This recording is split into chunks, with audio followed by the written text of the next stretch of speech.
Good evening.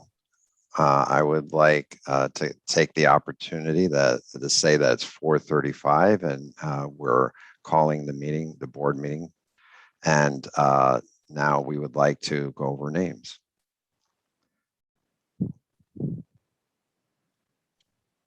Commissioner Webster. Present. Commissioner Williams. Commissioner Keast.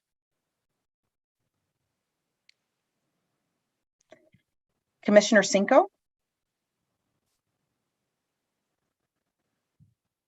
Commissioner Scarborough. Commissioner Hutch. Present. Commissioner Benton. Here. Commissioner Jantz. Here. Commissioner Cohen.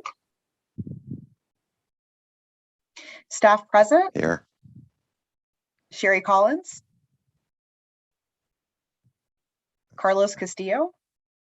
Here. Carmen Smith. Here. Emmett Hassan. Here. Victoria Vaughn. Here. Jeremy McCown. Here. And myself, Kyla Dalton Nava.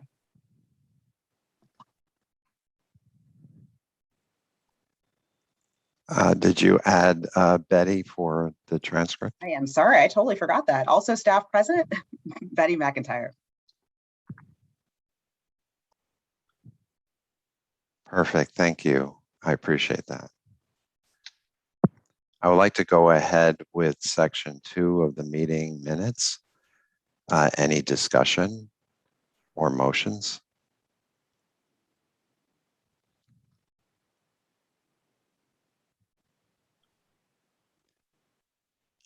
Anyone like to move for the meeting minutes? This is Katie. Recognize Chairman Cienko. I would like to make a motion to approve the meeting minutes.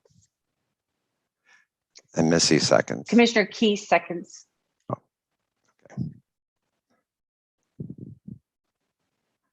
All in favor, say aye. Aye. Aye. Any opposition? Hearing none, the motion passes. And now we'll go on to number 3, the chairperson's report. I would like to, I believe that there are 2 parts. One is a formal 24-day before Christmas, 24 more days. So we're looking forward to that, to Christmas being exciting. Missy saying no. And so everybody, yes, are we excited? And then we have more serious tone, but good news. And I'm very excited to let everyone know that we propose that the board would have an increase. ADERA is pretty quickly approved. And so ADOA. ADOA, thank you. And there's not much discussion about that. It was pretty surprising. I'm very excited and I'm surprised for that information. Didn't expect that or, you know, for her excitement. So, you know, it's nice to see. Yes, yes, everybody's So smiling. finally, Sherry has received an increase, pay increase. So we're aware that the board meeting has decided before back in October that, you know, we're very appreciative of her time in the meeting, and there's some new information that went through. So, so I really appreciate your attention to that very important issue. So there's some things on the agenda we may have to move around depending on time. We don't have any specifics until we get through it right now. So barring none, so AG couldn't show up until 6:15. So we said we'd be present for the complaint. And so we have a list of complaints. And so when we get to that agenda item, if she's not available, then we'll set it, we'll change around the order at that time. So if we progress before she shows up and then maybe put the complaint on till later and then notify her about the point, okay? So I'm also opening comments, number 6, that will be put last or right before then the complaints on the investigation on the agenda. So that agenda is number 9, and it will be moved down to moved to 8.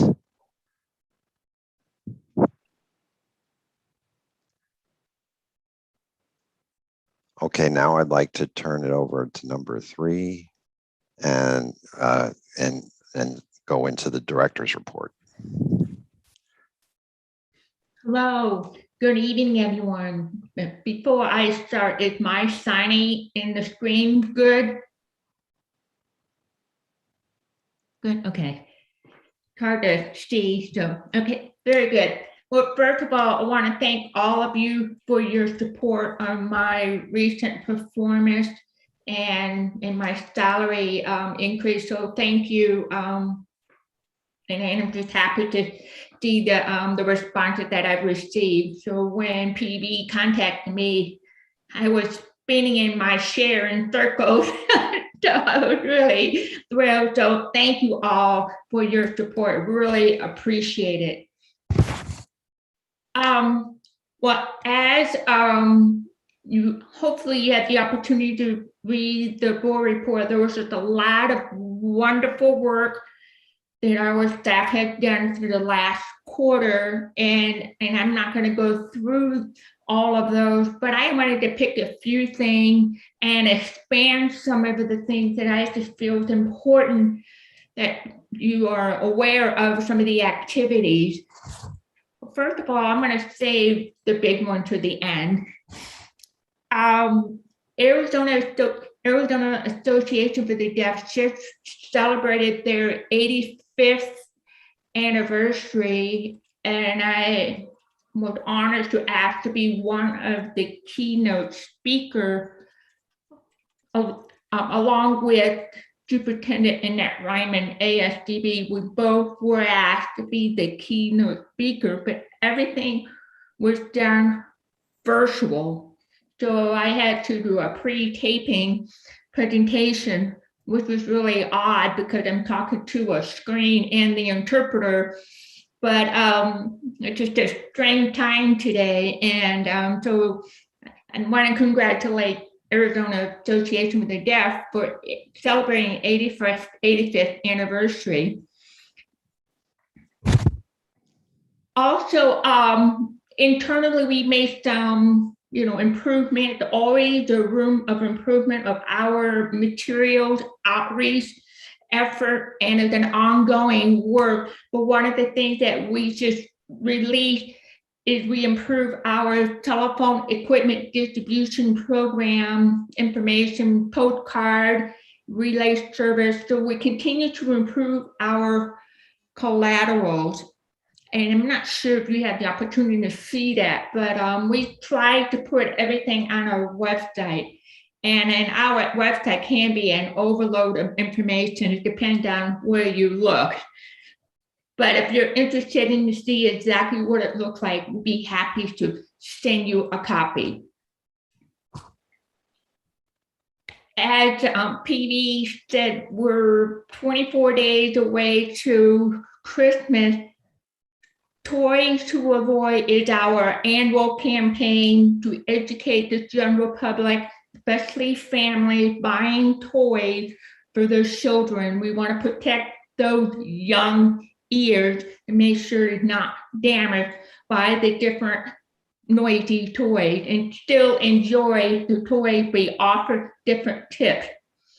And our hard of hearing specialist, Chrissy Abram, has been on several interviews on radio, print, TV, on Toys to Avoid, and we always release toys that are safe and toys to be cautious, but doesn't mean that you can't buy them, but you can use different tips to reduce the sound level.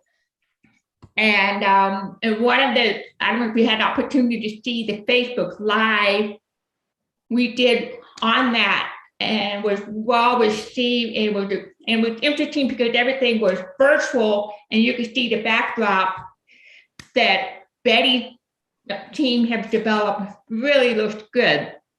Also, we had a Facebook Live on Deaf Awareness Month with Kim, with that movie Coda. I don't know if you've seen that movie Coda. Was Troy is he's the father in that movie who was an actor. Well, he lived here, so we had an interview with him on Facebook Live, and we're finding that the Facebook Live seems to be very popular by our community. We tend to get more engagement. So we're going to continue to do different Facebook Live. We're going to have a series, monthly series on different topics and different presenters. So if you're not on Facebook, I recommend you follow us, because we have some really good information that we share, especially when we do Facebook Live. The other thing, as I mentioned, time has changed. We do everything virtual. Our training requests, if you would look at the list of the different organizations that our staff have provided training and future training, I suggest you to look, and we'll talk about a wide variety of different topics, different areas. And we're getting more requests than we ever did in the past, which is great because we hit more people virtually because they don't have to drive, they don't have to travel, they can get everything online. So we're seeing an increase of that.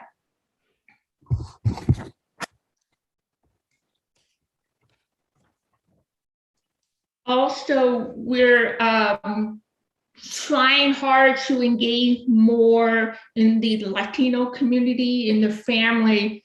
We have one staff member who can speak Spanish, and it's really lucky to have her on the team to help us to do a better job in outreaching in the Hispanic community. So we continue to work in that area, and there's always more work to do.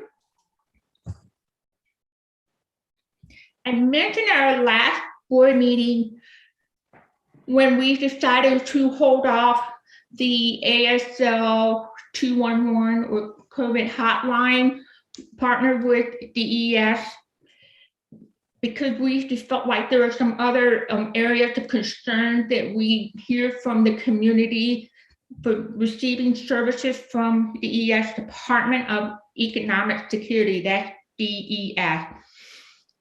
And we decided to look at DES department as a whole, because they offer so many different services for the community. And we want to address some of the challenges that our deaf, hard of hearing, deaf, blind community encounter when needing services from DES.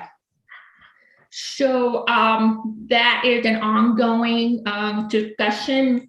We're waiting to have a meeting with the leadership to address all of those bigger issues, including the 211 acceptable services for our community. So I will continue to keep you posted. But we're still holding on the agreement to pay or cover some of the costs for the 211 ASL version.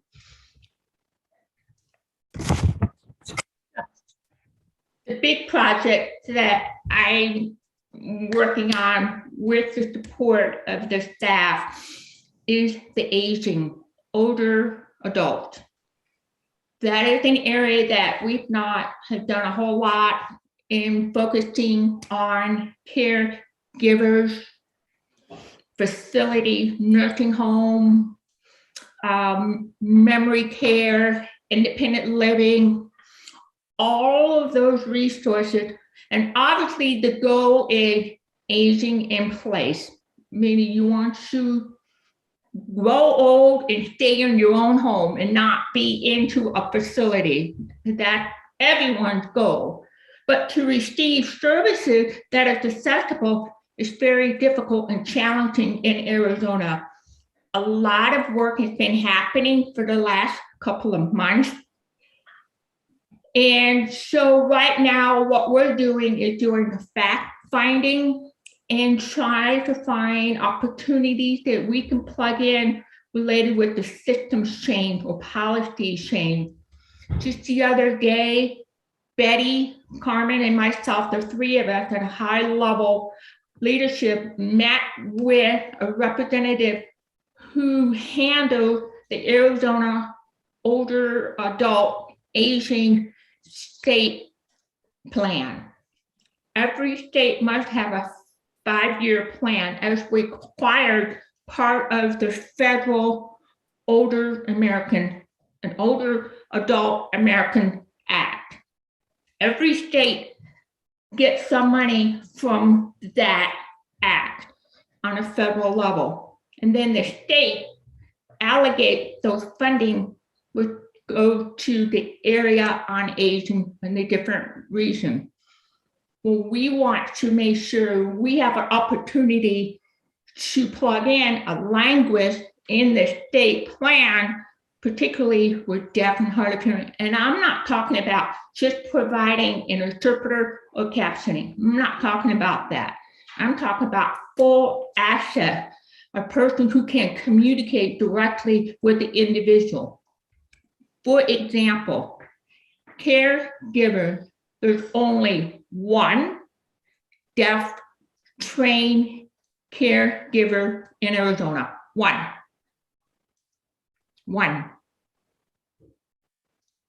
And we have many, many senior citizens who are deaf and hard of hearing living here in the state of Arizona. And I've been talking with several small group of senior citizens. One of the groups that I talked with are from the Northwest Sun City area.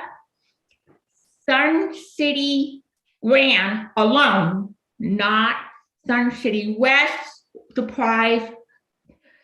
Sun City ran alone has 83 deaf senior citizens.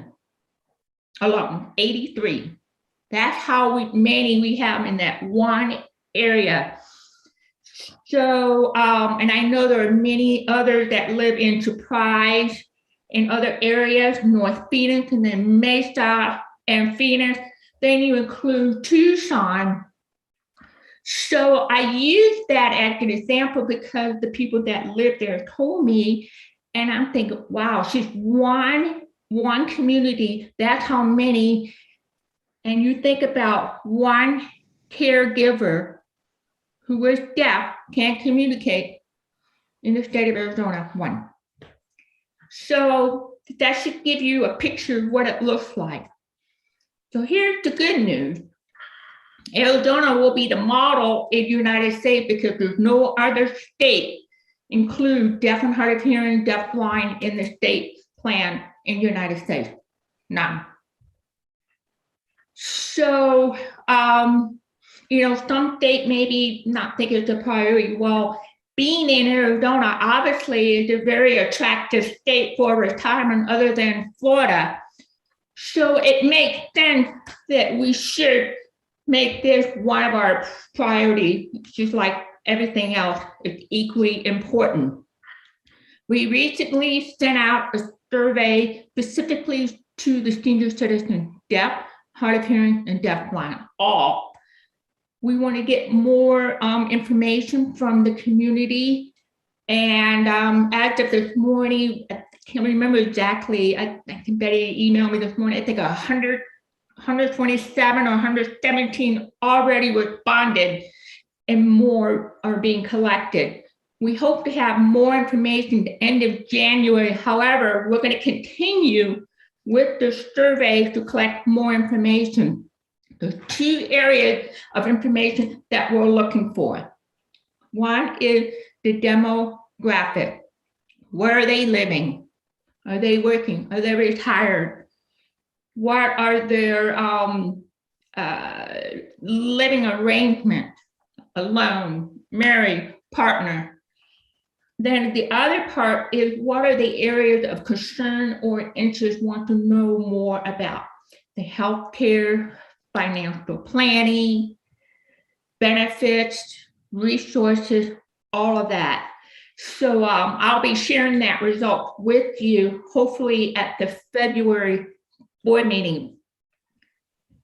So while we're doing that, and then hopefully we'll have a language plugged into the state plan, because that's really a critical part of making changes. We have to get into that state plan. So we caught them in the right time because they're going to be wrapping up before they go through public comment in the beginning of the year. So we're really, really thrilled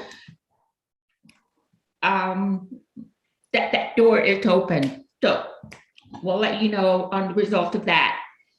Meanwhile, I'm going to use my platform and start giving presentation at the different senior citizen conference. Start educating the professional about our community. What does it look like? What they can do to better provide services in our community, wherever the individual choose to go to if they need services. So I've submitted a couple of call for papers and also plan to submit a call for paper at the National Association of the Deaf Conference, NAD, because we need to have this conversation. And just by talking with many of the senior citizens, you'll be surprised many of them are not prepared. Don't know where to get information, don't know where to begin. So one of the biggest, the goal, two things that I really, really like to have is our own separate website for senior citizens that is easy to navigate. Not ours. Ours is too complicated. We need a very simple website for them. They're easy to find information. Secondly, we'd like to have a position, a senior citizen specialist, and that person can be a service coordinator for the whole state to help connect with the resources, just like a deaf specialist, hard of hearing, deaf blind. Now we have family, youth, hopefully we'll get that this coming legislative session, then the senior citizen. That's the long-term goal. So, so it's a big project. I'm really excited about it. Michelle Michaels is our I don't call her HAP, Hearing Healthcare Program Manager, HAP. She is working with me, assisting me in this effort with Carmen and Betty. So, so we're really excited about this project. And if you have any ideas, suggestions, please let us know. It's just a new initiative that I've decided to do. And it's an area that I've always been interested in. Now that I can focus on this, and now we have other things already in place with the staff. So that was a mouthful of different updates.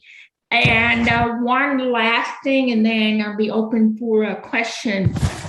There was one additional report added to the board report since the November meeting that was canceled, and it's included with the letter from Carlos, who is our business manager.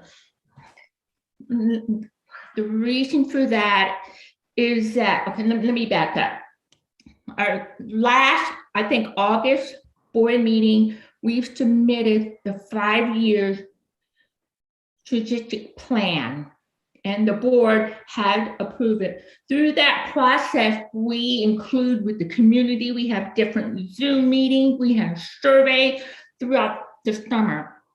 All that information was collected, plus the board, we sent you surveys, we put all that into to plug it into our 5-year plan. Well, part of that 5-year plan is used for every state agency. We are required to submit that as part of our budget plan. That's for all state agencies. We have to do that every 5 years. So this year is our time to update that. And we have to enter that information in a system. It's called AZIP, AZIP. Because of the plan is new, there were some glitches, technical issue entering the new plan from the old. So by the time it got to the budgeting, we call it OSPB office, the budgeting office, is where we all have to submit our budget. Well, anyway, it did not show up with our current new plan that was supposed to start in January. So what that means is that our information, it will still look like it's the old information, and we're not going to be able to fix that until next year, January 2023. That should not prevent us from our budget request of the 4 new positions that we'll be asking. It's just going to be more work from our end. Mainly, it will be for Betty. When she talked with the legislators, she just have to explain to them what happened. So it should not be a problem. But I just want to let you know that that's what happened, and it is just one of those strange technical challenges, but things will not affect our budget or our work or anything. I just wanted to clarify that all of you, and we will communicate that with the community through our website, because we are required to post the 5-year plan on our website. That is required by law. So I just wanted to give you an update on that, and that is the wrap of my report for 2021.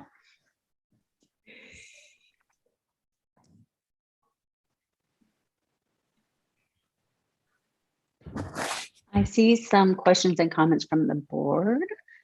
Commissioner Scarborough. I have a comment about the plans with deaf senior citizens and potentially developing a new position, a new program in order to support that community.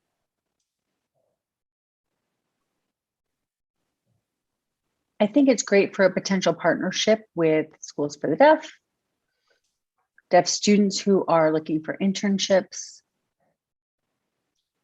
for exploring future career options.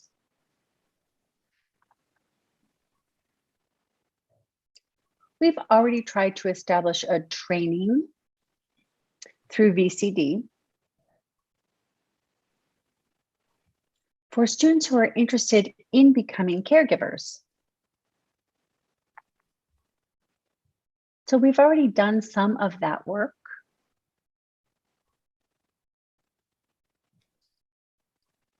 So I think that could continue if there was a partnership developed with ACDHH, like an internship / transition to work.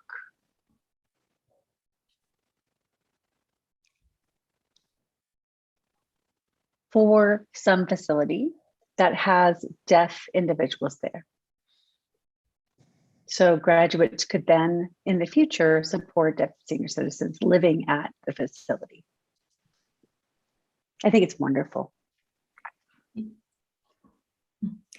Thank you for that comment. And that discussion was brought up in one of my many meetings I have had that included Ability 360.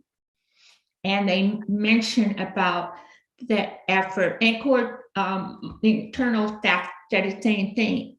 And that's a conversation I can love to have offline. Some of the challenges, not because of the kid, it's the system and what's happening with the caregivers and the competition itself.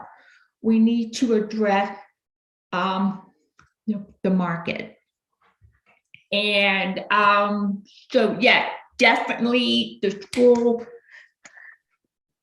Somebody calling me, it grew me up. Sorry, where's my hearing aid? Anyway, so yes, definitely that was the conversation. I also met with Tom Gailey's COPD, Community Outreach Program of the Deaf. So I've been talking with a lot of people.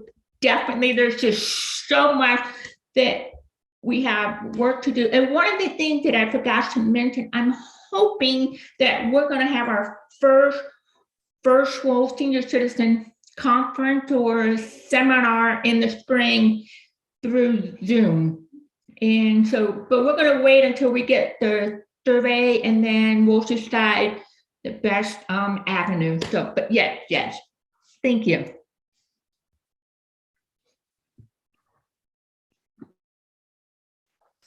Great comments. Thank you. Are there any other comments or questions from the board? One more thing I forgot to add. Because of a lot of what's going on Congress related with the COVID fund, and a lot of that it's related to community home-based services. That includes the aging. Well, there is a national conference. It's called, I always get it mixed up, Home-Based Community Services. And Betty will be flying in tomorrow afternoon to Baltimore to go to the conference in person. You're required to be vaccinated to get into that conference. So she meets all the requirements.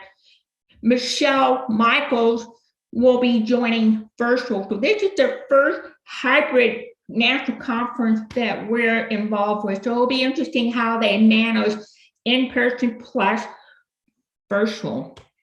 So we're in, plus Carmen, myself, Michelle joined another national conference, and that was in my report, and I didn't mention that. So you can see that we all have been busy the last couple of months.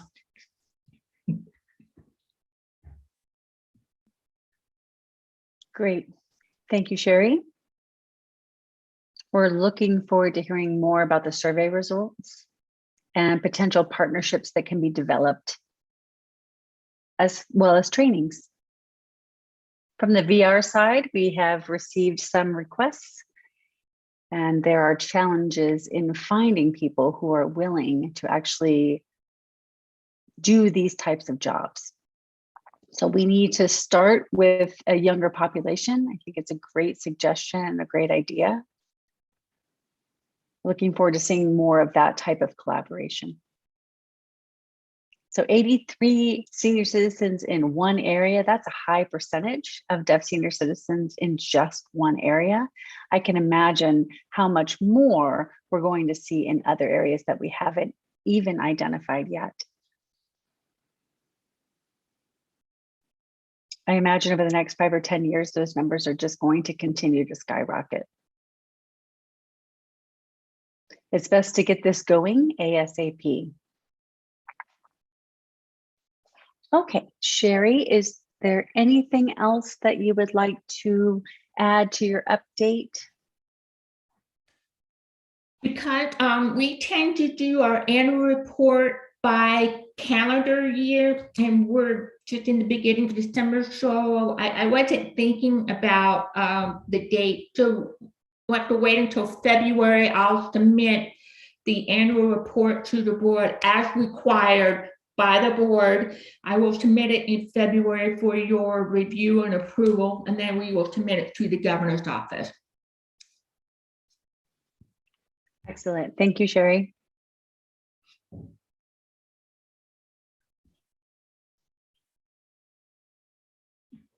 So we will take number 5 on the agenda and move that to the February board meeting then. And also, Sherry. the youth and family update needs to be on the February agenda as well. Okay. So we'll discuss that later on in the agenda. And we will, thank you for the reminder, but we'll make sure that we make a note to move that to the February agenda as well. So let's move to public policy and legislative updates.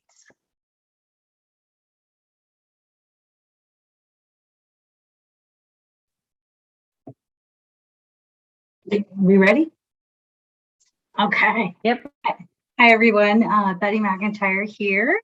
I have some brief updates related to. Okay. I just want to make sure I saw Commissioner Keys was looking for the interpreter. Excuse me. Some brief updates related to the policy and legislative update section of the agenda. So first, wanted just to let you know session officially starts January 10th with the State of the State address. So we are coming in the next 30-something days to starting the second regular session of the 55th legislative session in Arizona. About half, 12 members of the legislature have resigned and been reappointed. This is the first in a long time that we've had this many resignations come from the Arizona legislature at one time. So you typically will see a handful right before a redistricting, which happens every 10 years, but to have 12 is just unheard of. So with that, we are going to we will not be seeking any proactive legislation from ACDHH, with the exception of our budget request that the board approved for us at the last board meeting in August. So for those 4 positions, and then of course our funding stream. We're going to instead be focusing on providing education and awareness on what the commission does, and building up that awareness to those new members, especially if those new members will be re-elected, be elected in November, shall they choose to run to maintain that seat that they were appointed in. So it's going to be more of a defensive education type of session for us. Obviously, we will continue to, as bills start dropping in January, we will review them. If there's anything that stands out to us that we feel will have both a positive or a negative impact on the commission and the communities that we represent, we will be for surely be down at the Capitol and having and educating members on the issues that we feel are important. The session will be completely in person this year. Masks are not required.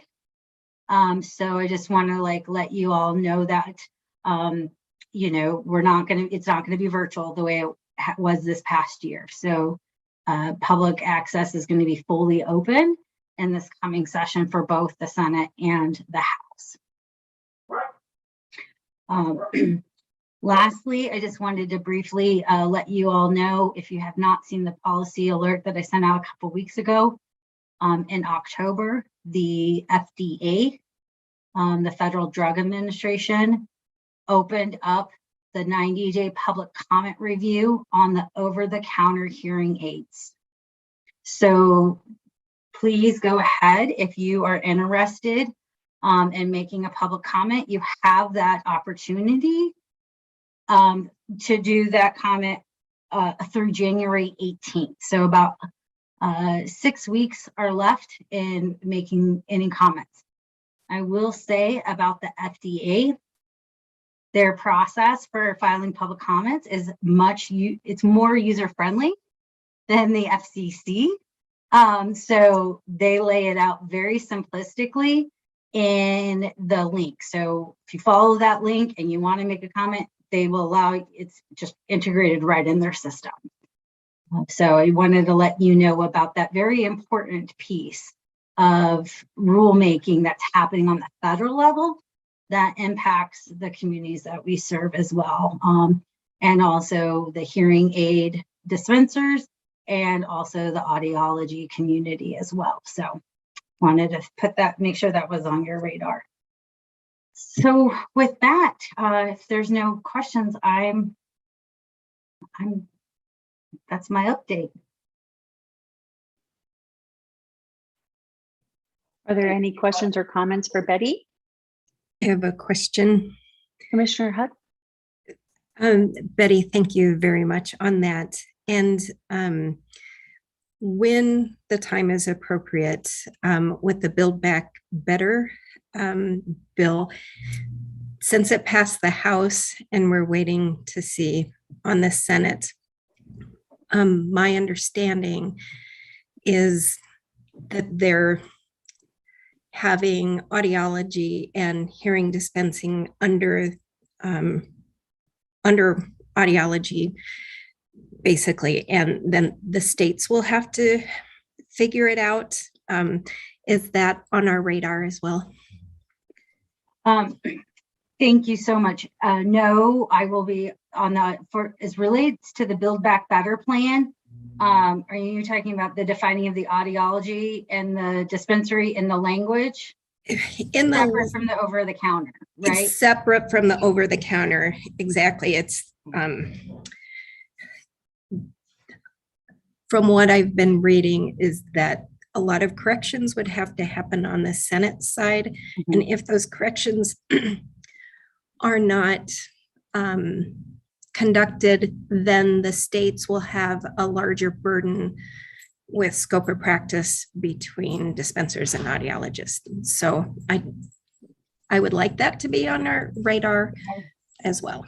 Yes, definitely. I will look more into that. I've been monitoring some of the telehealth bills on the federal level that would be also impacting audiology and dispensers, but I had not seen anything in the 52-page summary of the Build Back Better plan related to audiology. So I will go back and look through that with that lens, and look at that to make sure it's on our radar, and for the commission, you know, has any impact on what we do. With that, you just reminded me, Commissioner Hodge, I have been monitoring the Build Back Better plan as it relates to the interpreting community and the cart providers. So related to elements of the PRO Act, which is the labor organizing bill that was dropped back in February. It sailed through the House of Representatives and Congress, and it has stalled in the Senate. And this is the bill that is essentially AB 5, California's AB 5. So I don't know if that would define what an independent contractor is. It would define what an employee is. And then it also has some other collective bargaining language in that about who can organize a union.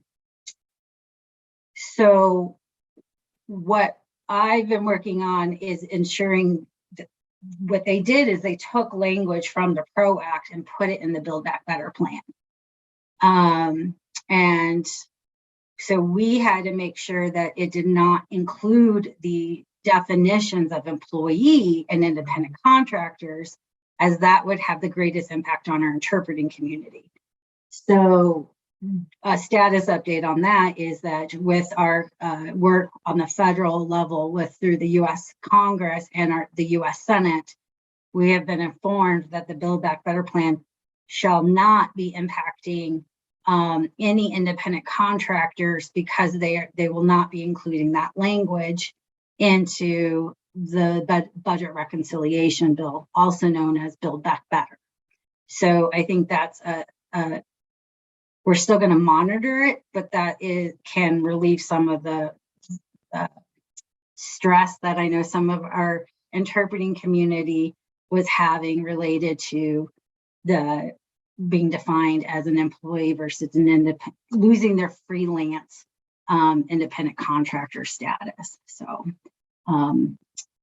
But I will definitely, Commissioner Hutch, go back and look at the audiology impact of the Build Back Better plan.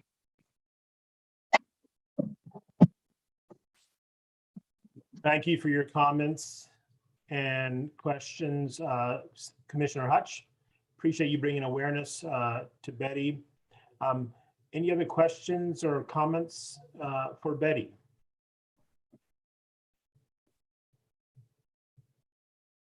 Okay, seeing none. I'd like to have an update provided by the Interpreter Licensure Committee. Commissioner Benton. Hi, everybody. The Interpreter Licensure Committee met on October 21st, and we reviewed 37 licenses, or license applications, I should say. Usually when I give you the update, it's quite, the number of in-state and out-of-state is much larger than this time. So with the smaller pool, 37, there were 22 that were out of state, and then there were 10 general licenses in state. And one of the exciting things is we had 2 legal in-state applications, which was awesome, and then 3 provisionals, a B, C, and a D. So it's always great to have provisionals, new folks coming in, and then to have 2 legal applicants, and then 10 generalists. So it's always exciting for me when I, go through them and to see people in state. Yay, we need more. We need to expand our pool in state, and then 22 out of state. Thank you. Great, thank you, Commissioner Benton.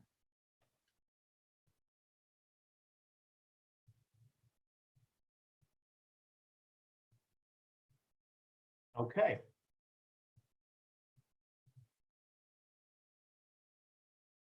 Have about 45, 50 minutes before the AG will be here. So what I'm going to do is delay the interpreter complaints to number 9, plus the public comment. Number 8 will be delayed as well, or postponed as well. I'm going to go ahead and move up number 11, and that is the Deaf-Blind Board member, Commissioner Cohen. He has some comments for discussion. Commissioner Cohen.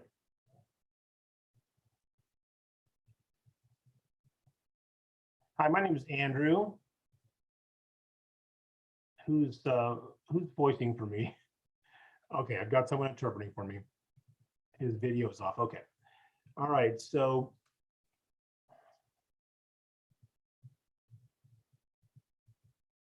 the commissioners all have different requirements for who is placed to represent various projects or positions. Must be deaf, must be hard of hearing, etc. But for deaf blind, there is none. Thought we'd add a requirement to have a deaf blind individual. Can we talk about that and review that together? Just throwing out an idea.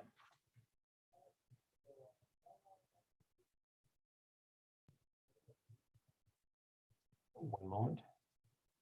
Before we get into this, it's just a discussion item. We're not going to be taking any action. If we do decide that action is necessary, we will place it on the agenda for our next full board meeting.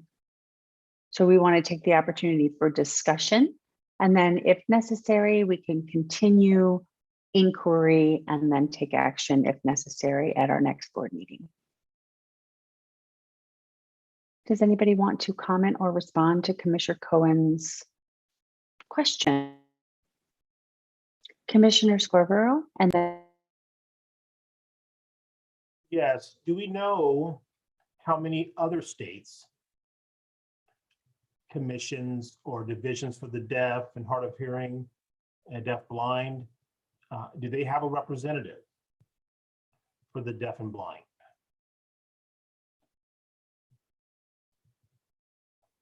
I know that I am from North Carolina, and they do have a deaf blind rep there,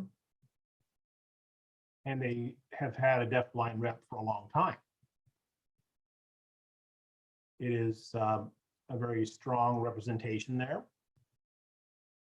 So I'm just wondering, how many other states have a deafblind rep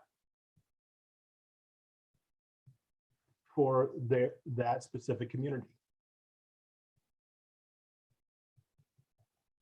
Commissioner Cohen, do you have a response for that? This is Andrew here. I'm not sure if that's a question or who it's directed to, but I can't give you any specific numbers. I can ask ACDHH staff to look into it and report back. So I'm happy to do that. So we have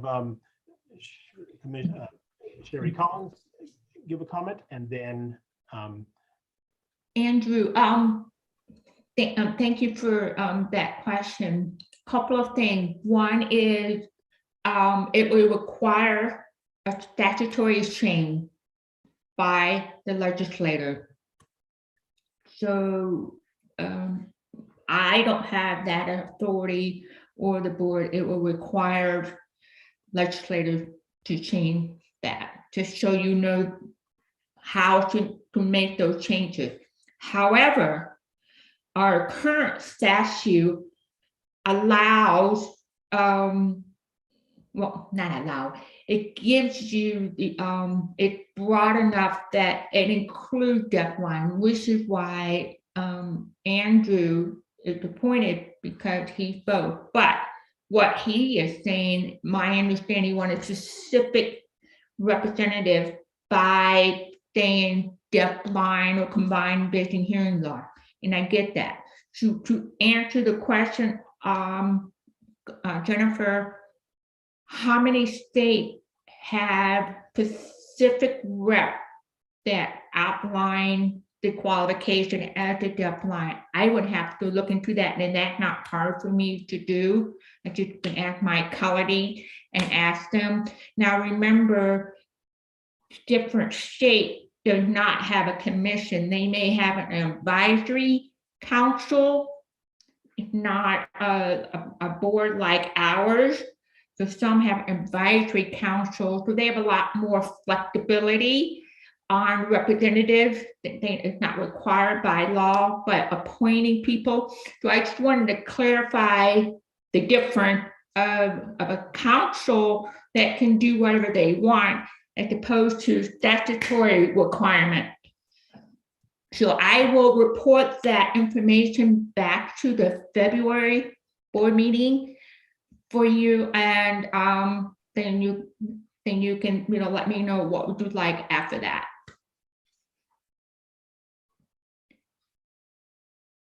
thank you, Sherry. Commissioner Williams, and then Commissioner Benton, please.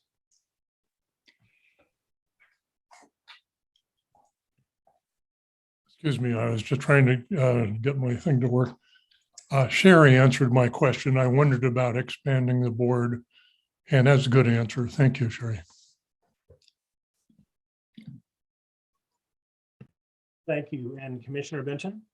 Yep, and I was just wondering, we're working on expanding the language for the Arizona Commission for the Deaf, Hard of Hearing, and Deafblind, and changing our whole, all of the verbiage for the commission to be inclusive and to have deafblind specified in the name of the organization. So it might be a well-timed request to add that person, since we're in the process of making all of those requests as well.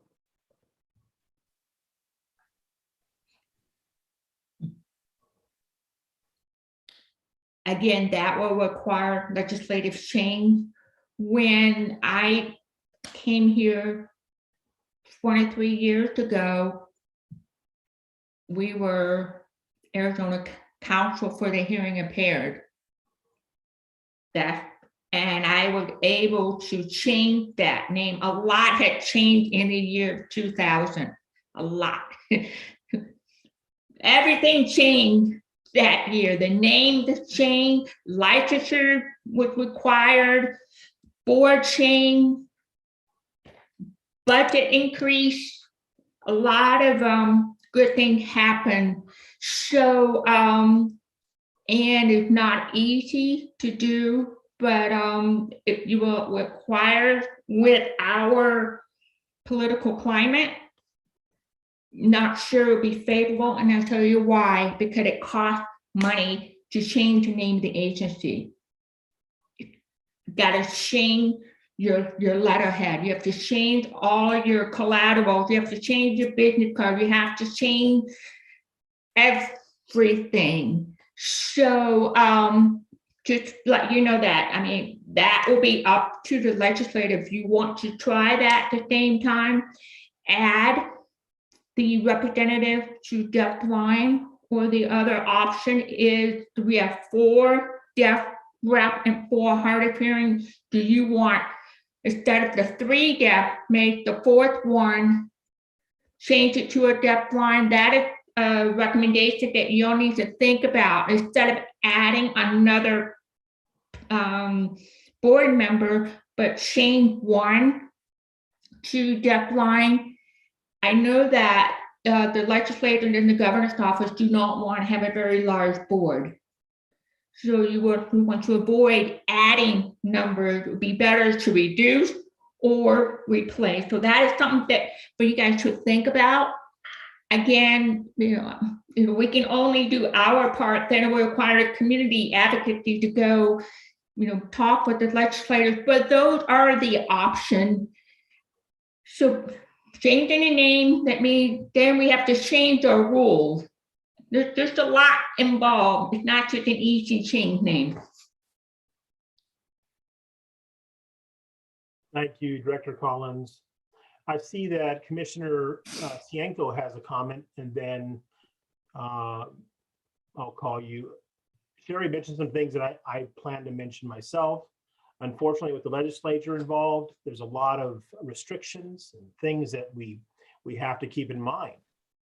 That's why when the Commissioner Cohen made the request to talk about this topic, it's important to talk about this is an opportunity to ask the staff to do some research on what are, you know, all the options on the table that the board can look into, can take advantage of. We'll see if our Commissioner Cohen, are you interested in taking the lead on this and on this process, and to assist the staff on this project? This is Andrew here. Sure thing. I'd be happy to do some research and to help lead this project. I want to back up a little bit. The reason why I threw this out there is because ACDHH has now, for the past few years, been providing quite a bit of deafblind services, but it's not represented though in the name anywhere. So I thought we might look into that and make sure that we cover all, or more inclusive to all the people that we serve, communities we serve. Also, we have interpreting though now, deaf-blind interpreting as well. So we're going to be adding licensure for that as well. So that's a natural progression.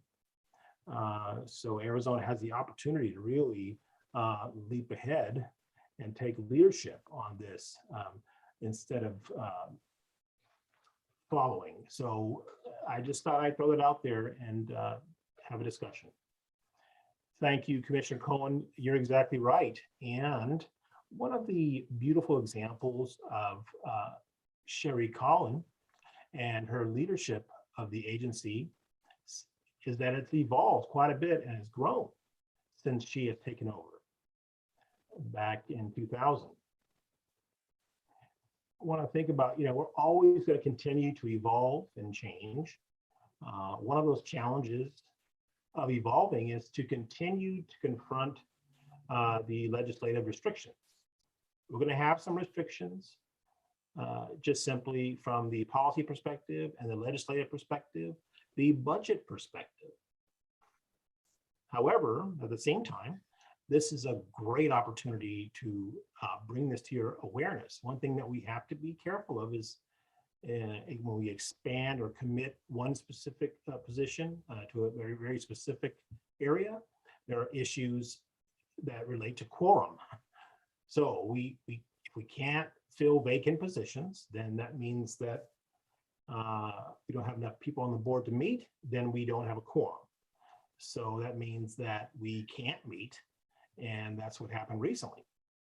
We have a recent formal board meeting scheduled for November, and we didn't have enough people available, so we had to cancel that meeting and move it to tonight. And we currently have, I believe, four vacant positions currently. We need to fill those positions. And I want to remind you currently that we have a deaf rep, hard of hearing rep, hearing aid specialist rep, and an audiologist rep. Those four have some great suggestions that have been sent to me. For example, Commissioner Cohen has given me some names, and we have looked into those people to see if they have interest. Some are interested, some are not. Same goes with deaf reps. Some are interested, some are not. Audiologist reps, hard of hearing sales rep specialists, vendors. That's a very hard one to fill. Please, Commissioner Cohen and Commissioner Hutch, please continue to show up. Even though your term is expiring, you're continuing to support board meetings and keeping it going. We have one specific area that can't be filled, then what do? You know, that's something we need to keep in mind. One thing that I did advocate with for Sherry Collins as the director is to have a person who is diverse and meets the broad definition of that position. Choose that diverse person. For example, a deaf-blind person. Commissioner Cohen would be a great fit for that position. So I would push for Commissioner Cohen. Sherry's right. The broad definition doesn't seem to be very inclusive, but from a legal and policy and procedure perspective, it gives us the most flexibility, though. So the challenge becomes how we find a balance between showing inclusivity without posing too much restrictions, and then we cannot function. So that's something that Commissioner Cohen, hopefully you'll continue to investigate. We'll have a dialogue with the rest of the commission and board. I know that Commissioner Cienko had something to say as well. Hopefully I didn't steal your thunder, but you're next. And just 1 second. You actually did. But let me think about whether or not I have a question.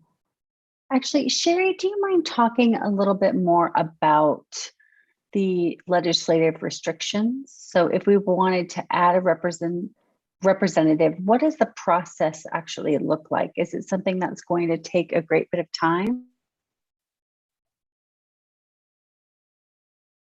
Sure. Before Sherry responds, I'd like to mention something.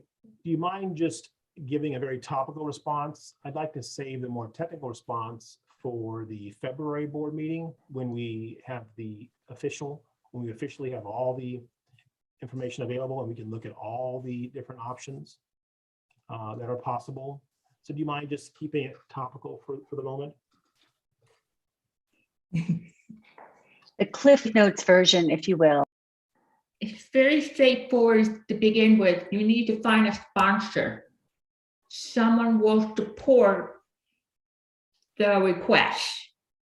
So we need to find a friend who is deaf, blind, hard of hearing friendly. So once you find the sponsor, then the rest of the work continue through the legislative session. So, but we can get into detail. Betty can give you the a one-on-one clip note if you want in the February meeting. Perfect, because legislative starts session in the middle of January.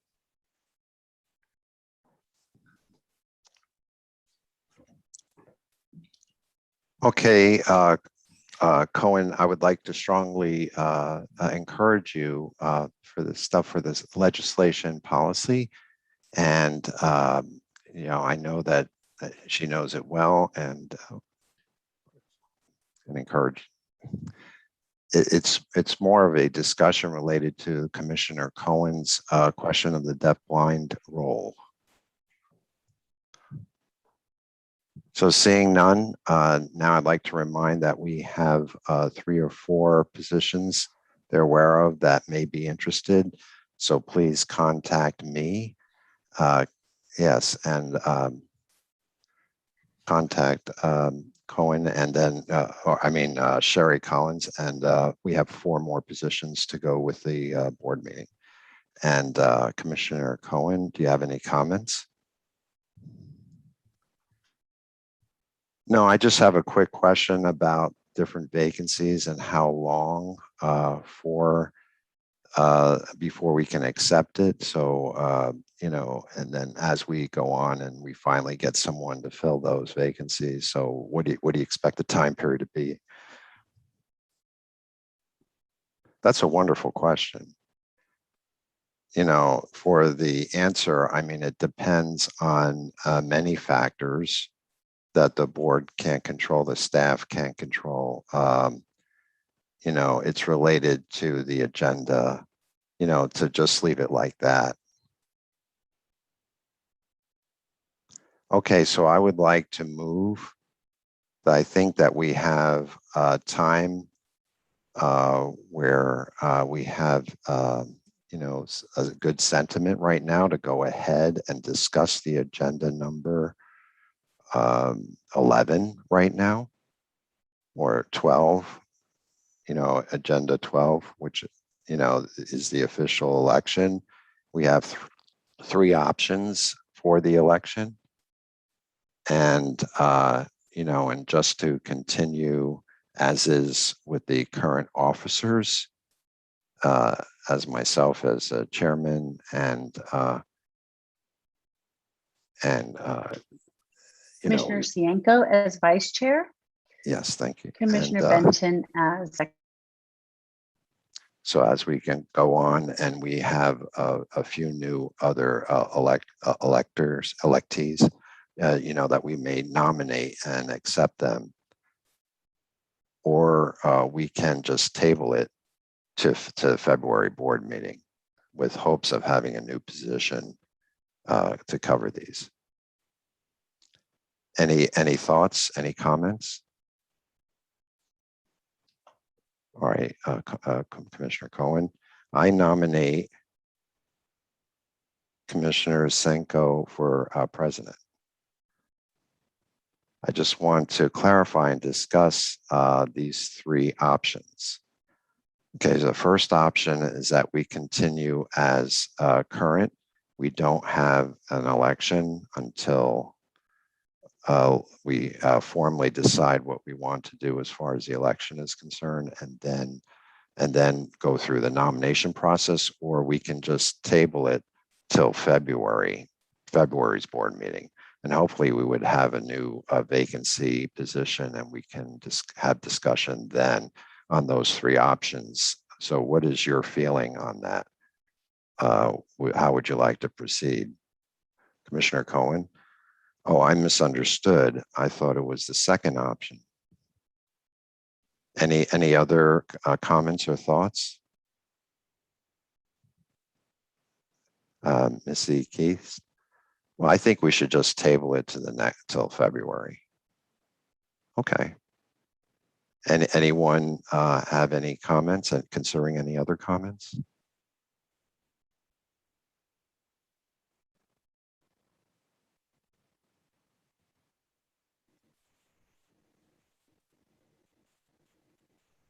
Does Commissioner Scarborough have a comment? I don't have any strong feelings.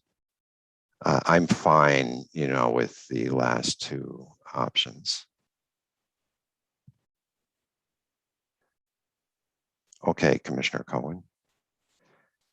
Well, we left it on the agenda, so now the time is 5:45. So how much time do we have to kill before the AG gets? AG, okay. Well, we have to go through this agenda, and then hopefully we can have a break before AG shows up. So I'll give you your eyes some rest. Yes, I like that. Okay, I suggest that we go ahead and go with the third option and table it, and go on with the other agenda items as well. I mean, until AG arrives.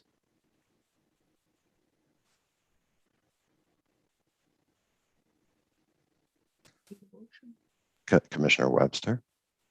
Do we need a motion for that? Or is it just a discussion that we'll move it to February? No, that's not necessary. No, there's a motion isn't necessary. We can just go ahead and make a decision to table it till February. That's what I thought, but I meeting. couldn't tell if we had made a decision. You know, if Thank we're you. all seem to be neutral. Yes, it seems like it's a very neutral response, so maybe that is best to go ahead and table it and hold it off till February's board meeting. And then we can discuss it at that time.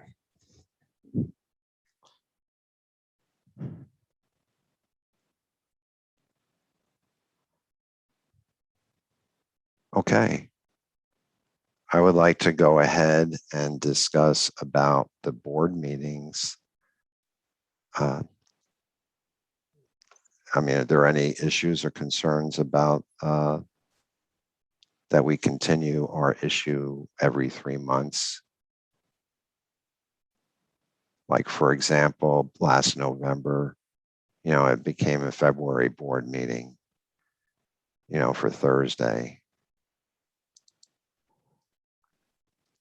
So we've changed the dates, you know, February, give or take. And so is there any thoughts or comments on that? Which are you speaking of? Am I wrong? Oh, let me look at the calendar.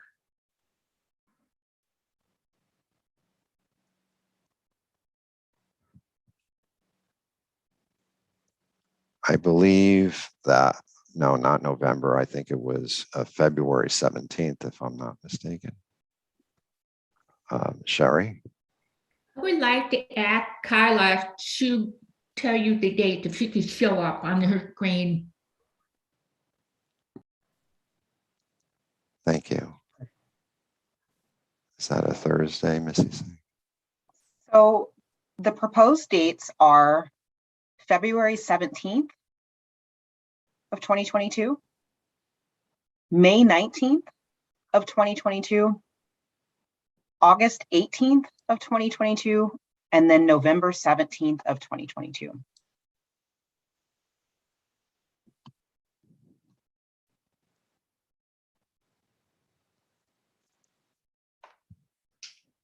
Yes, as I'll repeat, February 17th, then it will be May 19th, August 18th,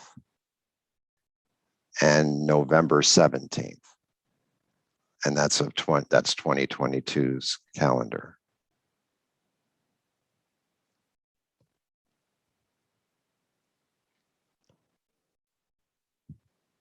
Commissioner Scarborough says, I don't have any So I'd like to adopt the motion.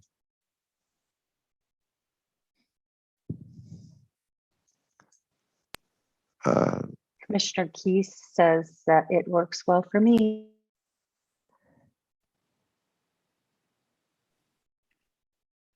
Commissioner Cienko saying, I make a motion to accept the proposed meeting dates for calendar year 2020. Okay, do we have a motion for the, okay, Commissioner, okay, yes, it seems like it's the same, but we moved that we set these meetings formally as formal dates. February 17th, May 19th, August 18th, and November 17th of 2022 calendar for the whole year. And who's in favor? Raise your hand. Any opposed? Seeing none, the motion passes. And we will meet on those dates.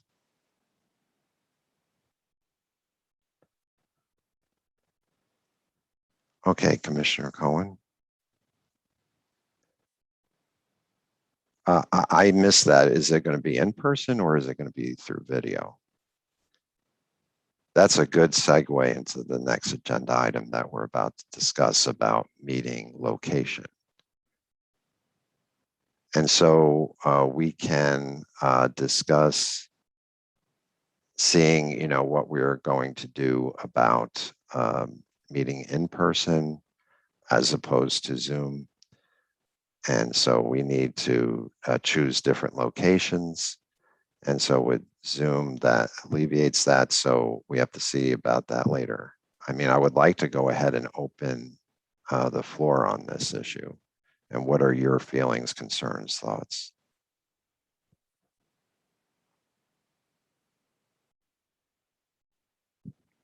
I would like to start with myself personally. I think it would be great if we can meet in person again.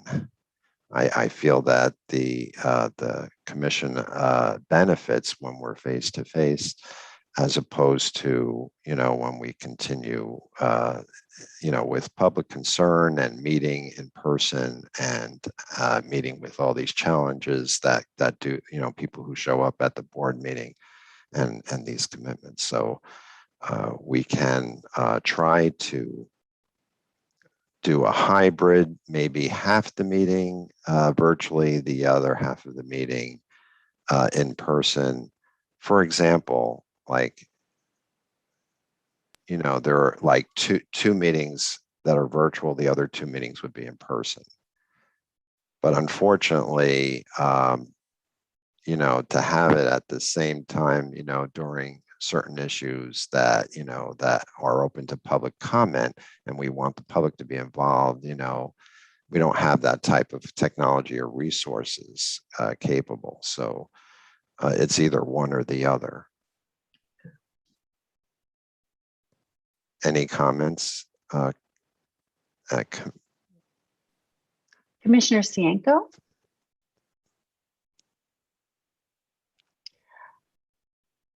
I would like to piggyback on the last comment. I would love to get together in person if possible. That human connection and human interaction is so important. So I like the idea of having a hybrid model. However, there are concerns. The number of people who would show up to the board meetings, especially if we're talking about having the meetings open to the public. So there's a concern about the new COVID variant and controlling the numbers if we were to have the meeting open.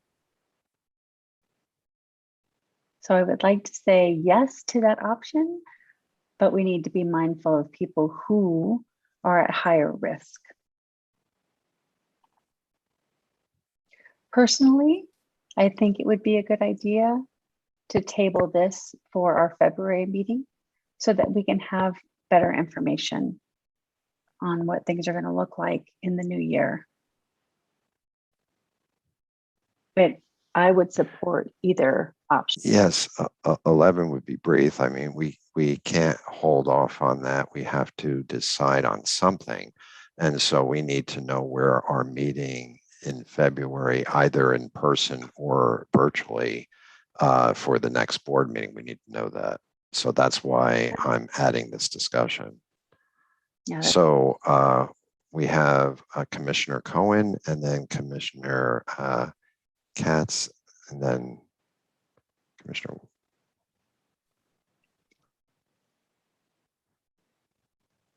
Okay, maybe we can just table it, and then, right, we're going to table certain things, but then we have to know what the meeting is going to be. I'm not sure regionally. I mean, we've had meetings here and there, either in Phoenix or we've had them in different cities, And so it depends on, my first, I've always liked it in virtual and then in person. Well, then we're going to have to discuss that, the logistics of that or whatever. Yes, that's true. It tends, the committee board meetings, like, usually it's Phoenix at ACDHH's office, and we get together sometimes in Tucson. And we also have we try to gather community feedback, from other locations. So we did plan to establish that before the meeting in Yuma. And we had already gotten close to that. And then COVID hit, and then that had changed everything. And we had to drop Yuma and go virtually ever since. And we've been virtual ever since. So personally, I would love to see that we establish that again, maybe in Yuma, and follow through with that, plan.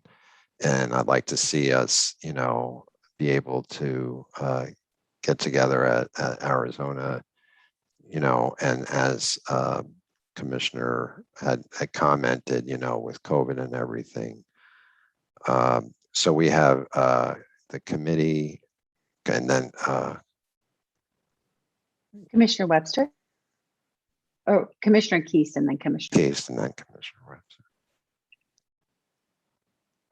So I know that many people are at high risk because of health issues.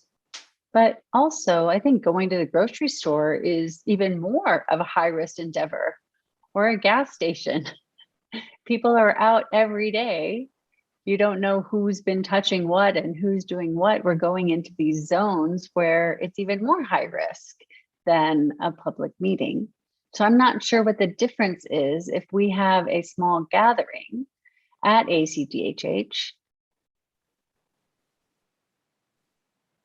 I would say that that would be the safer and more sanitized place to meet than somewhere like a grocery store or the gas station. I just don't see the difference in how we're exposing ourselves on a daily basis versus meeting in a controlled environment. I just miss that community energy and excitement and interaction and connection with one another. It's really an uplifting experience to be able to have that as a community. I completely understand the new variant of coronavirus. I really do think that having it at ACDHH would be a safe, sanitary place to have it, especially when you consider all the other places we're going on a daily basis. Commissioner Webster. I have to think about what everyone has said. Like Commissioner Cianco, I'm one of the first to say I really miss being face to face with the commissioners. I think I'd be more comfortable with February still being virtual, but I can go either way because I agree with what Commissioner Keese has also just said, in that we're around more people just in our everyday activity, even when we are being careful. I guess the question I would have is ACDHH open to having group gatherings in the office of that size?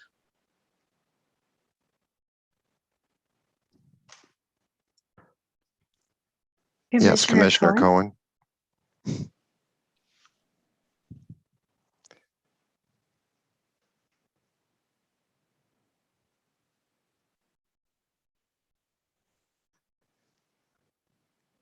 So I would like to make a motion that the first 2 meetings of next year be virtual. At that second meeting, we'll talk about a location for the final 2 meetings of the year. That's my motion. Okay, we have a motion before the board, to have it virtual, with the understanding that one will be the meeting where we'll be discussing visiting the location meeting for the last 2. So Commissioner Cohen, there's a second, and I noticed that Sherry Collins has a comment, and so Sherry, your point to the motion.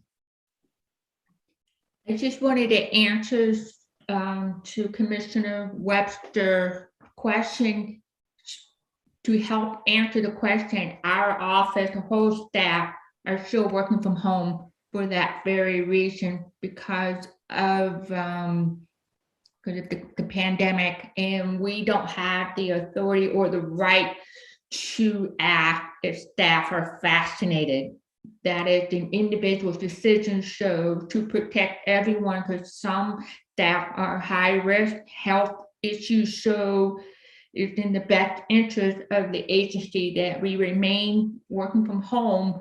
But when they, the staff meet with the public members, they are required, our staff are required to wear a mask and all of the protection. So if you ask me, if we had a meeting in the office, I might have some staff may not be comfortable coming in, and I won't impose that, but we will be wearing a mask.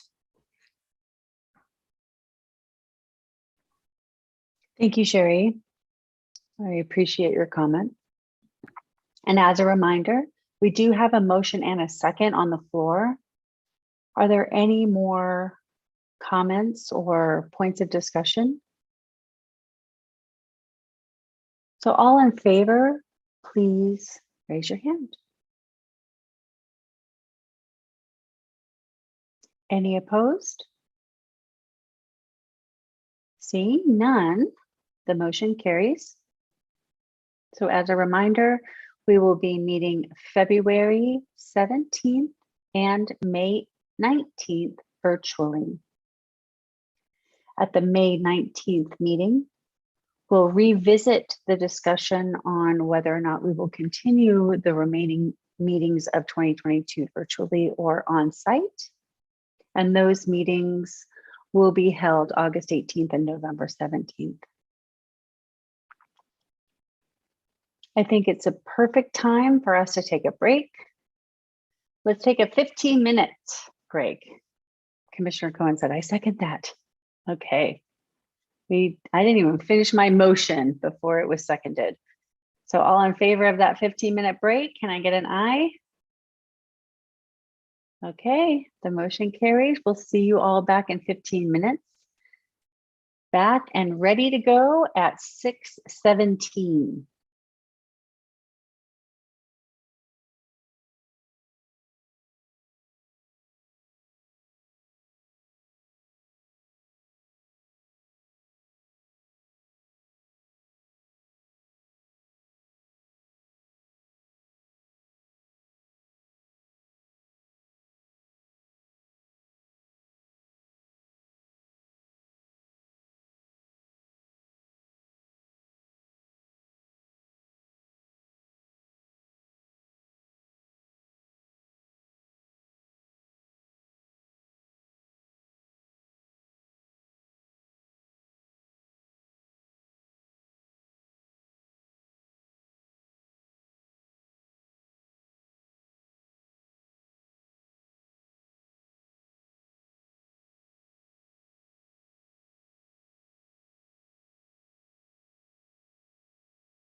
Hi, is this the Attorney General?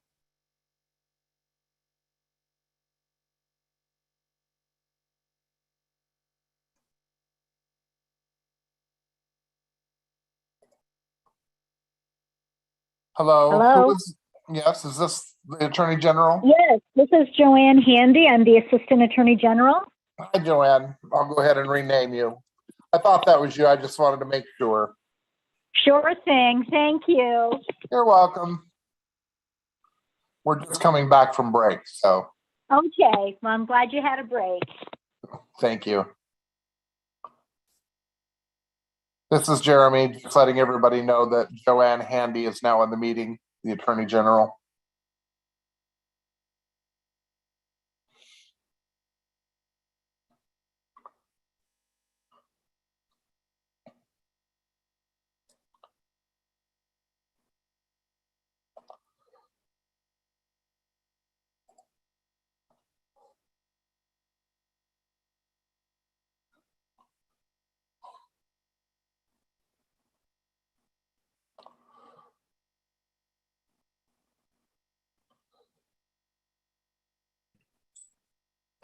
Jeremy, please let me know when you're ready to go back live. I want to make sure that all the members are back. And then we can get started back on streaming. This is Jeremy. The streaming can't stop, so we've been live. You are currently live. Okay. And just to let you know, we do have Lori Johnson. The person making public comment is waiting, and also Joanne Handy from the Attorney General's office has joined us as well.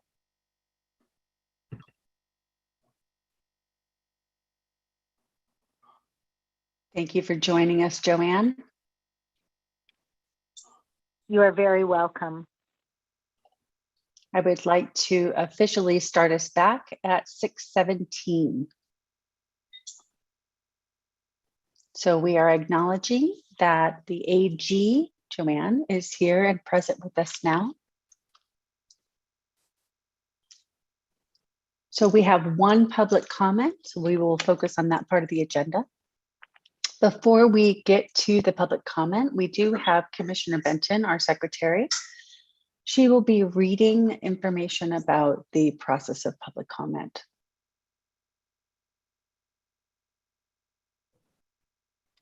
This is Commissioner Benton. I don't know what I'm supposed to be reading. What I have is that we have one member of the community providing a comment on an interpreter complaint, and Lori Johnson will be presenting her comments live during the meeting.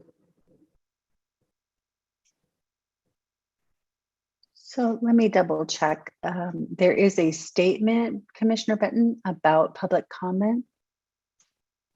Kyla should have sent that statement to you to be read. It's the statement as you read from the blue card. Kyla? I am getting that to her right now. Thank you, Kyla.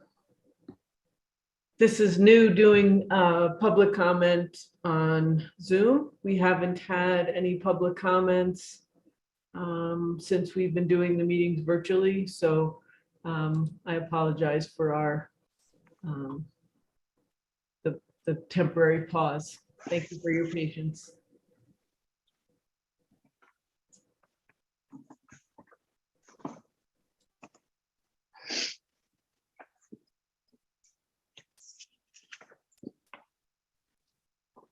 Commissioner Benton, this is Kyla. You should have that shortly.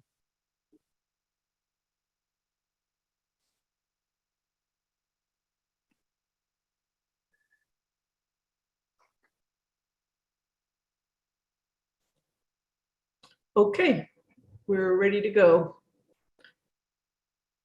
The board is responsible for establishing time limits for public participation. Unless modified by the board at a particular meeting, each speaker is limited to 3 minutes on all topics. Personal attacks on board members, staff, or other persons in attendance or absent are discouraged. Individuals are cautioned that statements concerning others that could be considered slanderous may subject the speaker to civil action. Those who violate this rule can be barred from future appearances before the board. This applies to both public hearings and board meetings, and your cooperation is appreciated.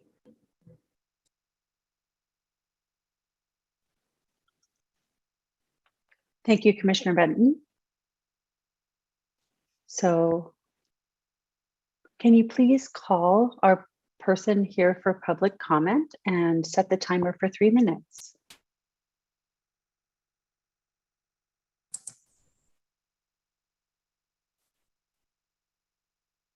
We call Lori Johnson, and Lori, welcome. You have 3 minutes to share your comments with the board. Thank you for joining us this evening.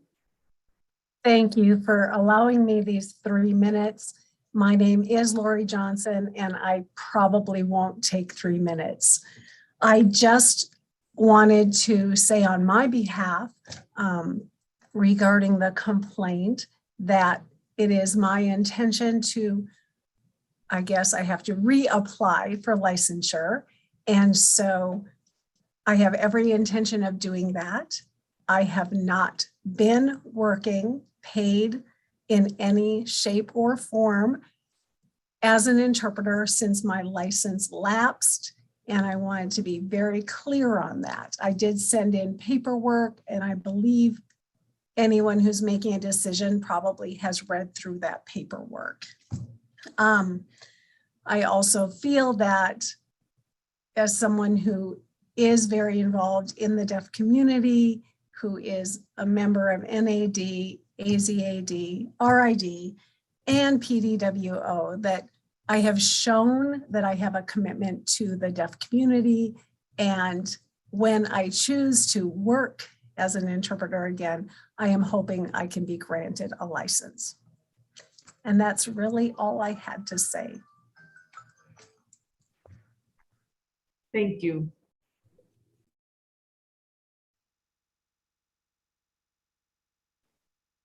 Thank you, Ms. Johnson. Commissioner Benton, are there any other public comments? None that I am aware of. Okay, thank you. So I would like to move on to the next portion of the agenda, which is interpreter complaints. I think it's the best use of our time to set things in an order of complaints so that we can follow that order. And then that is going to be Lily Pacheco, Latoya Tillman, Lori Johnson, Helen Young, and Robin Deers.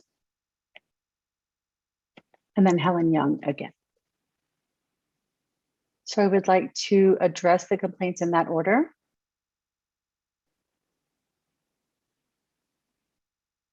So I would like to open the conversation on Lily Pacheco with Emmett giving us a background as to the complaint. Is it my turn? Okay, thank you. Hello and good evening, everyone. I hope you're all doing well. I'm just going to simply summarize the nature of the complaint for each individual. I assume that all of you have read the complaints in full.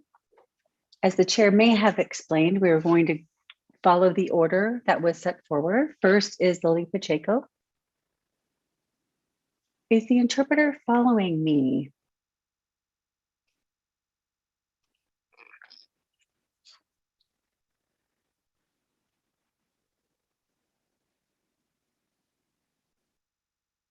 Ms. Pacheco submitted information on ACDHH's website in the directory that she was willing to be contacted.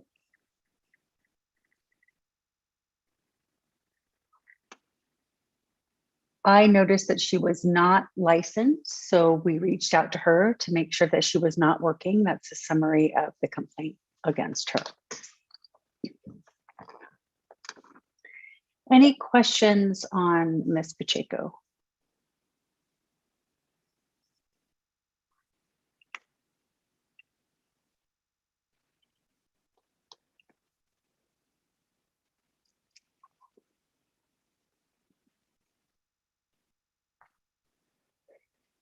And PV says, I just want Emmett to go ahead and summarize the complaints for everyone, and then we will move forward. And then Emmett will provide the recommendations and the board will discuss.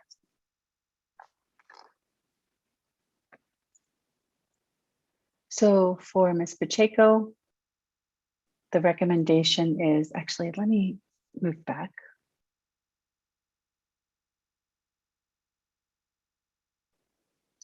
My recommendation would be to send a letter of concern to Ms. Pacheco in regards to licensure. So encouraging her to apply for licensure.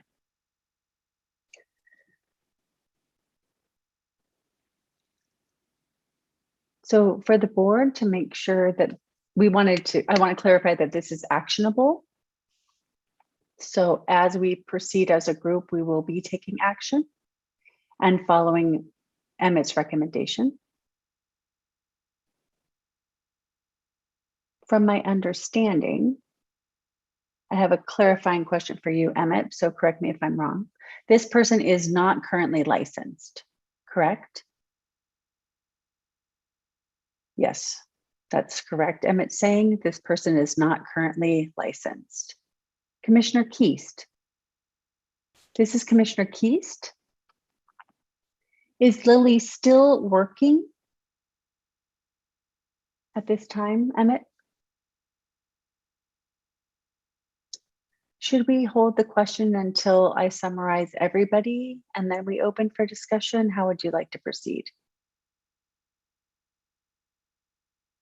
This is PB. I would like to clarify. Let's talk about Lily, make a decision about her, and then move on to the next person and then make a decision. So I'd like to go through the full process for everybody. Okay, I want to ask for clarification. This is Emmett. Did you want me to summarize everybody's complaints or one at a time? Go one at a time. And PB's clarifying one at a time. Okay, then.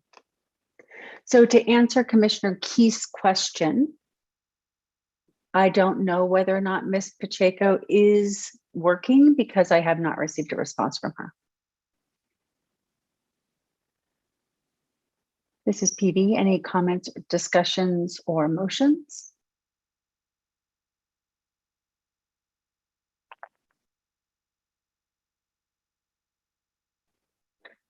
This is Commissioner Keast and then Commissioner Cienko, PB saying. I have a question of clarification. So when an interpreter continues to work and does she realize that she can't work without a license, or does she know? And Sarah's saying, just a point of clarification, she doesn't live in Arizona. PB saying, just one moment, please. I'm sorry to interrupt, but can we please have one person speak at a time so that the interpreter can keep up with the rapid switching of people? So Commissioner Keith's question on the table for Emmett, I'll let Emmett respond.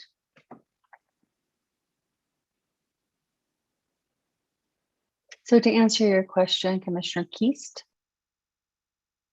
reviewing the evidence that I had amended to the complaint, she was emailed March 5th, 2021, and her response is, I'm certified.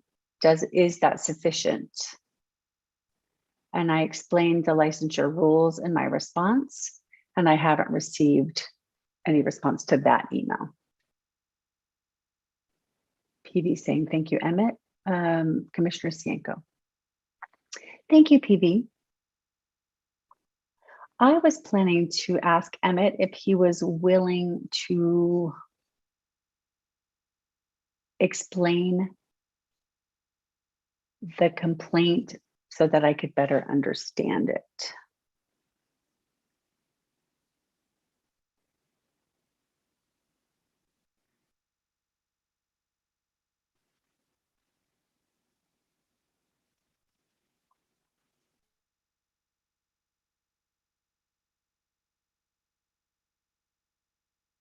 gonna redo the summary.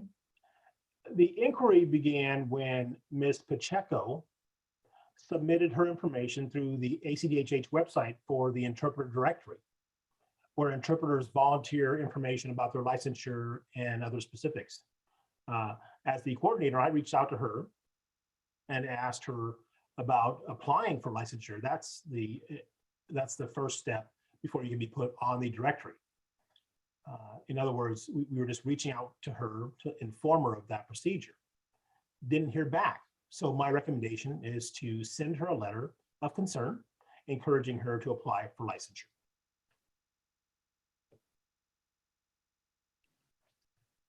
This is Commissioner Cienko. I would like to make a motion that Emmett send the letter of concern as he recommended, which would encourage her to apply for licensure. Okay, this is Commissioner Jantz. So we would recommend that you do that so that she would apply for licensure. So we have a second. Do we have any more discussion? We do have a second from Commissioner Webster. Any continuing discussion or questions on that matter? Seeing none, I think we're ready to move on with the vote. Those in favor, please say aye.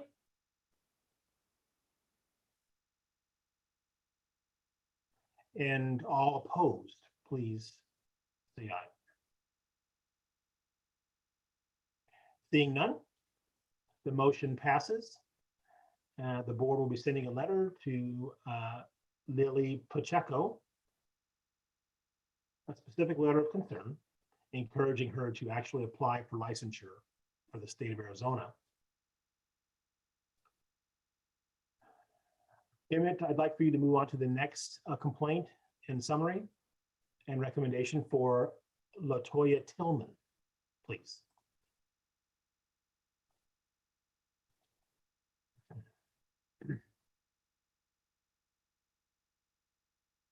Having some Commissioner Keys is saying we're having some volume, some voicing issues here. Okay,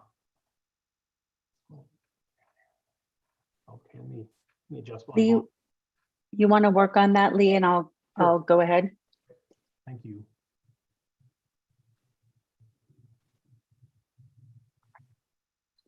Okay, Emmett. So the next person is Latoya Tillman.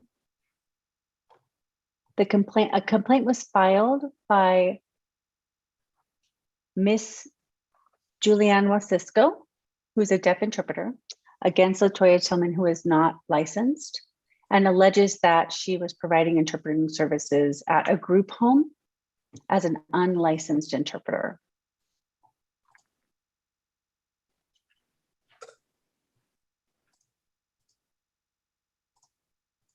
And so my recommendation, Emmett says, is to hire one moment. To send a letter to Ms. Tillman and also contact the hiring agency.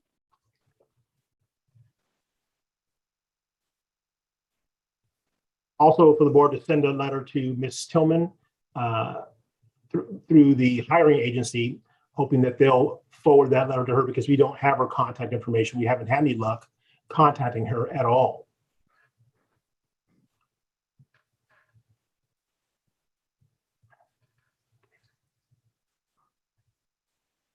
Any discussion for Emmett, or is there a motion?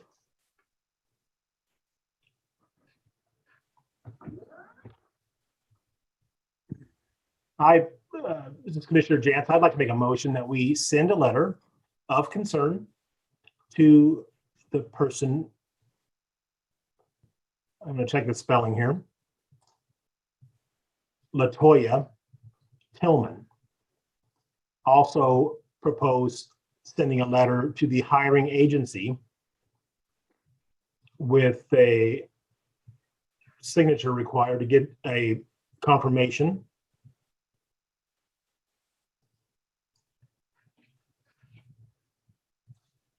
This is Commissioner Janice. I propose a second letter be sent to Latoya Tillman, plus send a letter to the hiring agency with the signature required, confirming that they received this. Commissioner Cienko has seconded this. Any discussion on that motion? Questions? Seeing none, we'll go ahead and call for a vote. Those in favor, please say aye.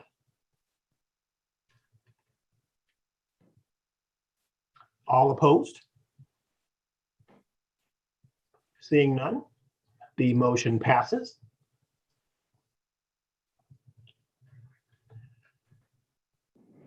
Emmett, please go ahead with Lori Johnson's case, please. Make sure we have the interpreter ready. So the questions began from ACDHH staff who participated in one of ACDHH's own ACDHH 101 training session, presenting to the Arizona State University students who were attending sign language for audiologists and speech pathologists. This was through Zoom online. And the question began when one staff member noticed that Miss Lori Johnson was on video while Miss Johnson was, quote, interpreting for the professor for the class without a license after verifying the license was not current or had already expired. So my recommendation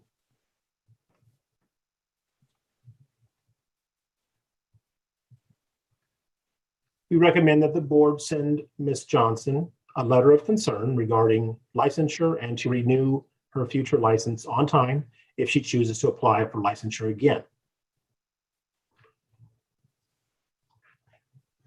All right, thank you, Emmett. Any discussion, questions for Emmett regarding this complaint? I see Commissioner Cohen with his hand up. Commissioner Cohen, I just have a quick question. Her licensure was expired, and then at what time was it ever renewed before the ACDHH meeting or that meeting? How much time had lapsed from her licensure expiring to her actually interpreting at that event?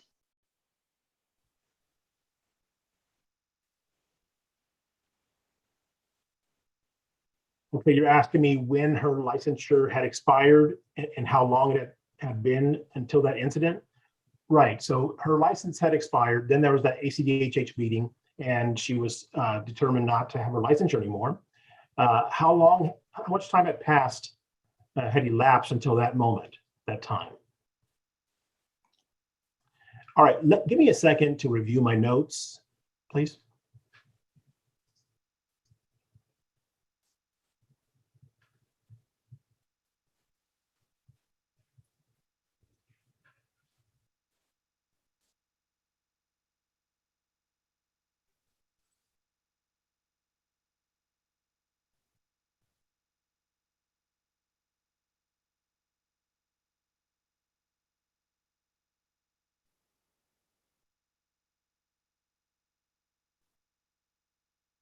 This is Emmett Hassan.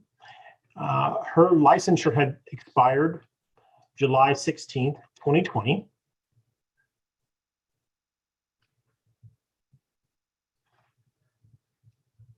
I'm sorry. Actually, the incident was on July 22nd, 21.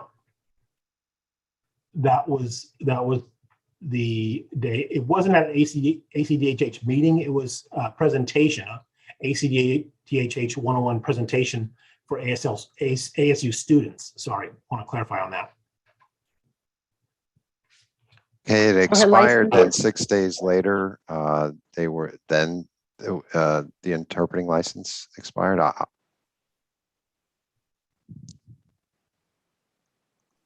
This is Emmett, let me check.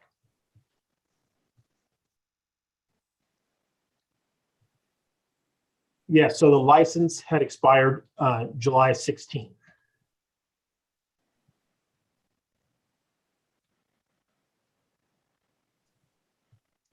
It expired on July. I missed that. Can you repeat the question? Yeah, it was July 16th of 2020 or 2021. Okay, let me double check. July 2020. Oh, so it's been a year. It's been a year. Okay. Okay, Commissioner Cohen and then Commissioner Webster. Well, I think there should be something punitive. I mean, how can I phrase this? But This is okay, yeah. PV is saying Commissioner Webster and then Commissioner Cienko. Keist. I'm sorry, Keist. Commissioner. Commissioner Webster. I was just going back to the notes. One thing that had concerned me was the sentence that says, in the past, she has always paid the fine and renewed after the expiration. Is that correct, Emmett?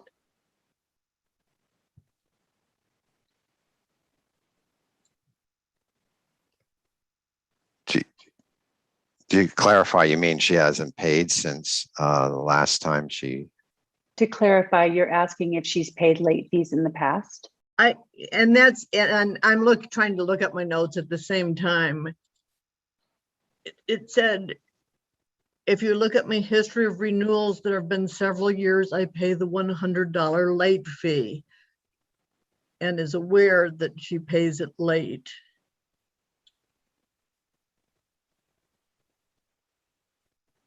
So this is a pattern. Yes. Is this a pattern we're looking Yes, at? we have records of it.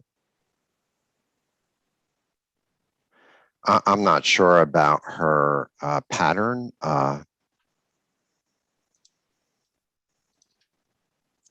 Yes, just to clarify that it's been about $400. So if you renew your license, it's within 30 days after the license expires, then you have to pay a late fee. So altogether it's $400 and that's all recorded.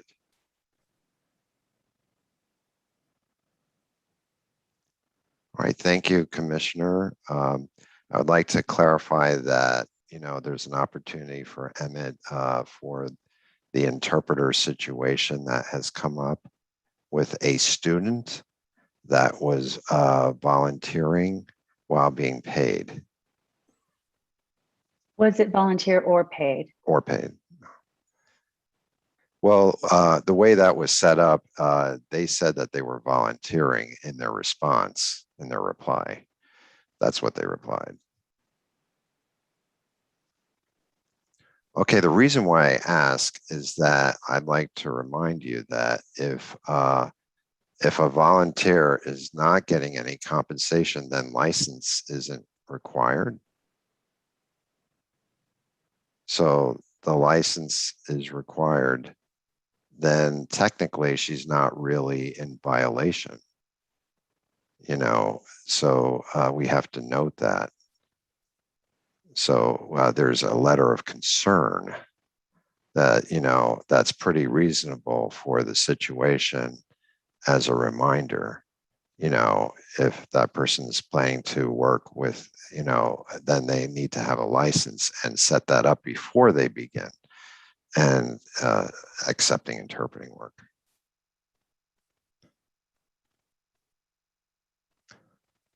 Okay. Commissioner Cohen. Well, I'd like to open a recommendation with one adjustment. And I'd like to give kudos for the work, but remember that there's licensing involved. Okay, well, we need to clarify the motion that the board send a letter of concern, reminding them that they need to apply for license within, for their, even though they're volunteering. And thank them for their voluntary Thank them for service. their volunteering. Sorry. I second it. So obviously, there's some discussion related to that motion. We have a second from Commissioner Scarborough. Is there any discussion?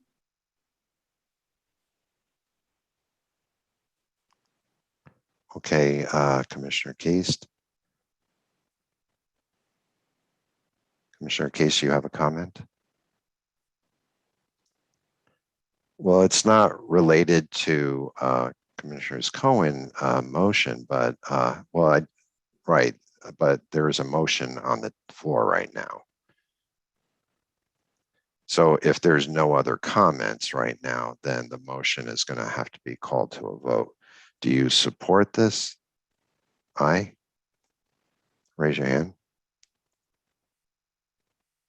Any opposition? Seeing none, the motion passes. For the board to send a letter of concern specifically to Lori Johnson, reminding her about obtaining a licensure and thanking her for her volunteer work.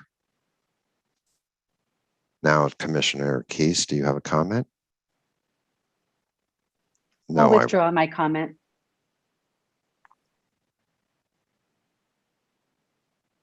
okay, Emmett, you can go ahead with any questions related to Helen Young. Okay, well, there are some questions involved with Helen Young. The questioning began when she was on her third application. I mean, she was working 2 days without a license that expired on May 18th of 2021. And then we had noted to Ms. Young to issue a third license recently on October 21st of 2021 at the meeting. And now she has an active license since October 21st till the following year of 2022.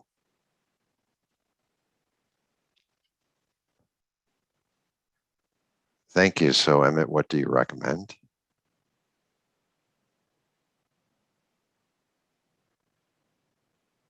I recommend as a standard, as in previous cases, that there are fines under AAC 30, Law of 34 as an experience where an interpreter fails to follow the rules, as Law 3676 as an unprofessional conduct, a violation of the law without a license, that pay a minimum fine of $10 to $50 per day.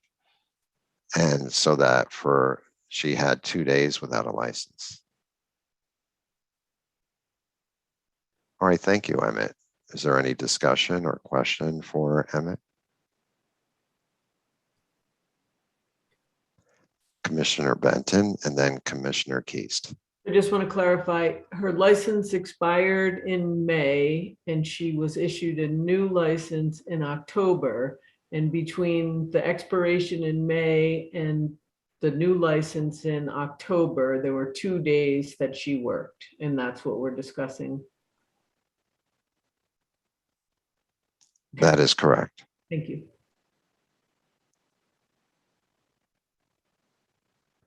Commissioner Keast. Hi, this is Commissioner Keast here, and I did read all of the examples of A, B, C, D on that complaint, and I read the entire thing. And so, out in the community, I think that there's a lot that has happened. I think this is her first time. This is not the first time. I mean, this is not the first time. So it's, it hurts the deaf clients. I mean, if it keeps happening over and over again,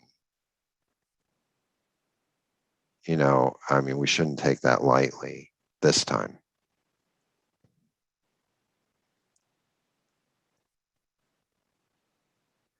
That's why, as a board, we to discuss this and make the appropriate actions, you know, and so Emmett can make the right recommendation and follow through with that. And so that's why we're going to go to a vote with the board. But keep in mind that there's only 2 days of evidence, you know, working without a license, and that's what we need to follow up with.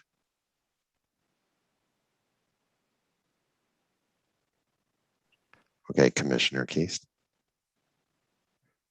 I would like to recommend that the fine be more substantial, even though it's 2 days. I'm not sure how can we measure that, but I think it should be more substantial. It's a serious warning that it's serious.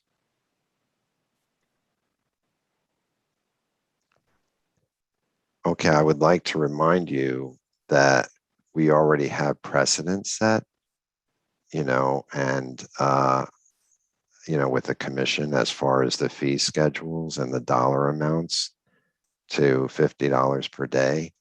So that tends to follow, you know, as far as the fines are concerned. And, you know, and not with another agency and the license violations. So even if we follow it, you know, there's a precedent there. And so Commissioner Scarborough. Garbo, thank you.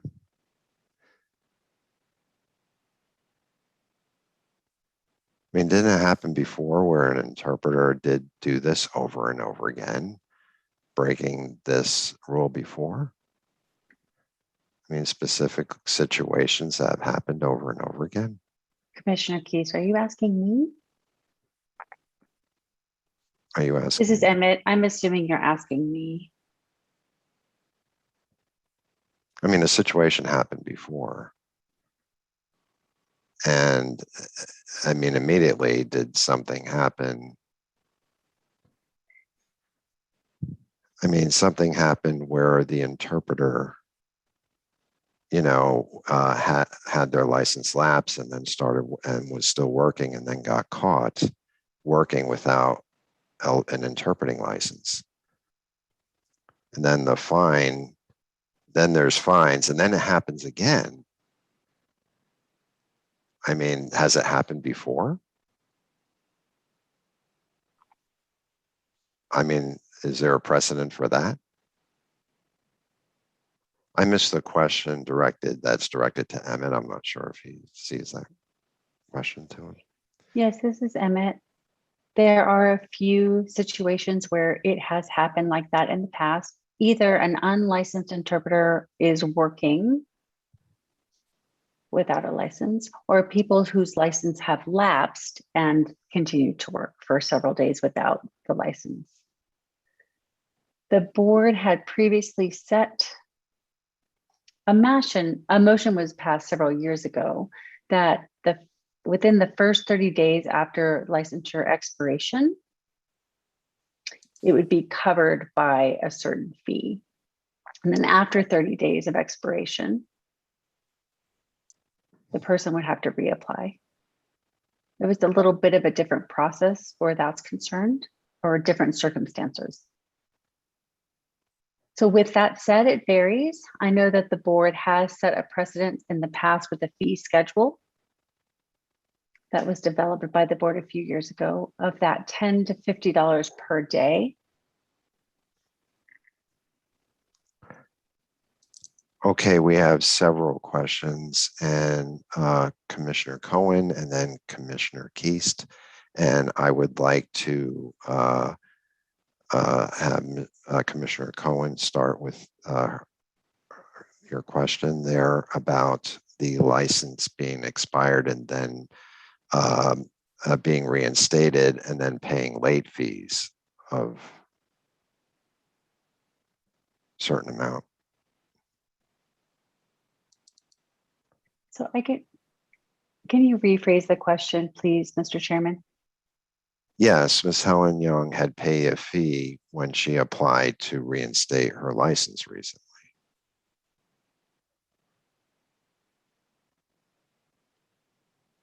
Like a late fee.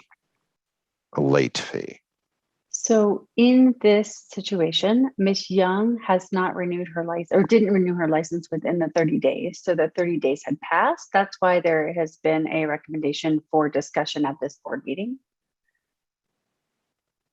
If she did renew, she would have had to pay the fees at that time, but she hadn't.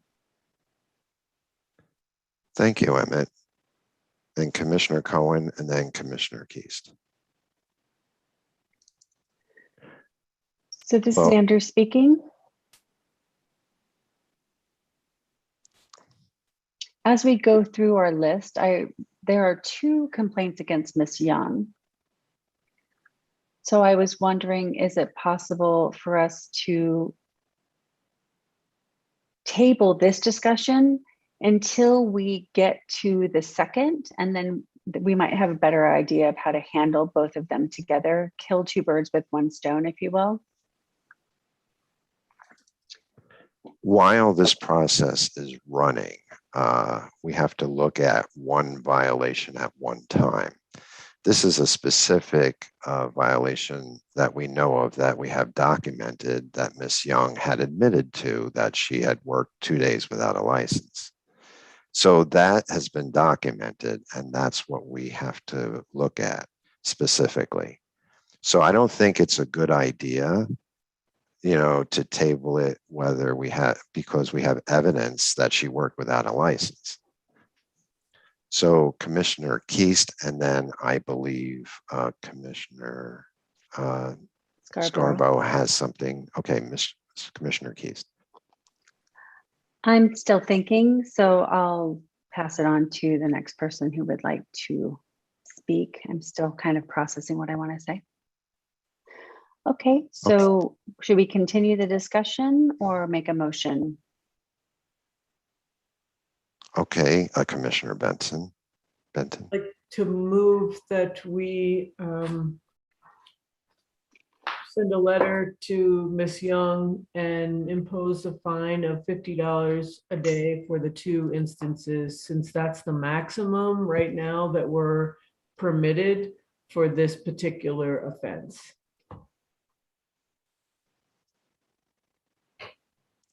Okay, So we have a motion. I have a second by Commissioner Webster. So the motion is to send a letter to Helen Young with a fine of $50 per day for a total of 2 days. Any comments or discussion on the motion?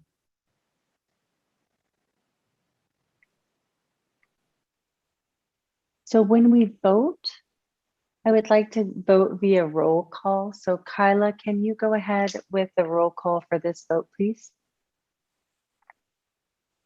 Of course. Commissioner Hutch? And yes. Commissioner Webster? Yes. Commissioner Cinco? Yes. Commissioner Williams? Yes. Commissioner Keast? Yes. Commissioner Scarborough? Yes. Commissioner Jantz? Yes. Commissioner Cohen? Abstain. Commissioner Benton? Yes. Thank you, Kyla. The motion carries.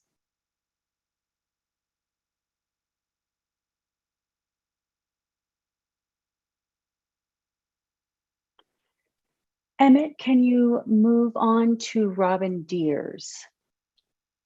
Sure. So now I'm focusing on Robin Deers.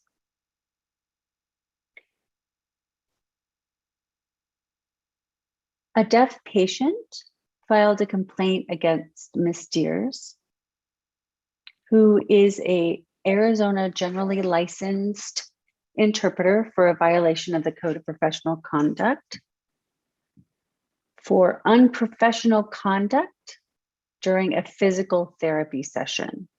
My recommendation for this complaint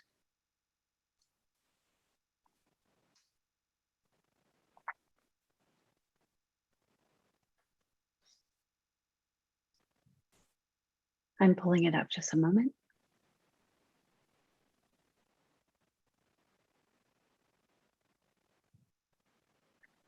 I recommend that we send a letter of concern to Ms. Deere about the ethical decision-making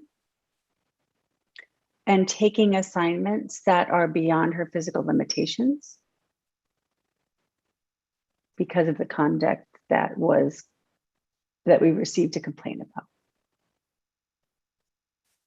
So we do have an AG on the phone, Commissioner. So if we need any legal advice, we have to have a motion to go into executive session. We only ask for legal advice during executive session. With that being said, are there any comments or questions for Emmett on this case?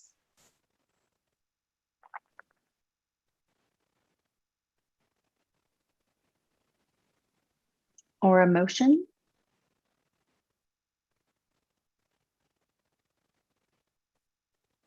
Commissioner Benton.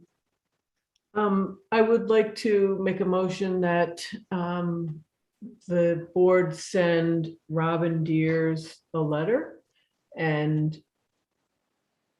illustrate the violation of both 3.0 professional conduct as well as 4.0 respect for consumers. And it would be my recommendation that the board specify an additional number of professional development hours that Robin has to complete specifically in the area of 4.0 respect for consumers. And I would recommend 2 additional hours in addition to the other hours that she has to complete for her annual requirement. Okay, so my understanding is that that is a motion, correct, Commissioner Benton? Commissioner Cohen seconds the motion. Any discussion or comments on the motion? Seeing none, I'll call for the vote. All those in favor?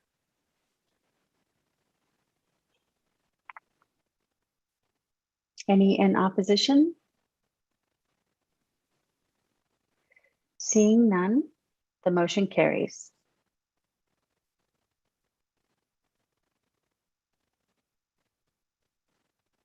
So, Emmett, can you now talk about the next complaint against Helen Young? This is the final complaint on our list for this evening. So let me pull up the summary. Ms. Julianne Wasisco, an Arizona licensed certified deaf interpreter, filed a complaint against Helen Young, who is a general licensed interpreter, for a code of professional conduct violation, unprofessional conduct, by forging somebody else's name on a document. So my recommendation is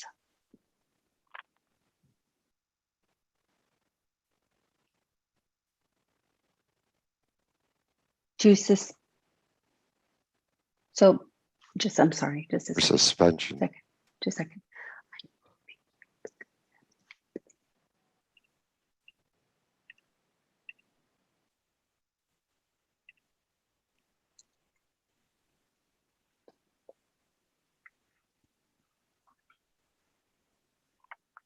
My recommendation is a suspension of licensure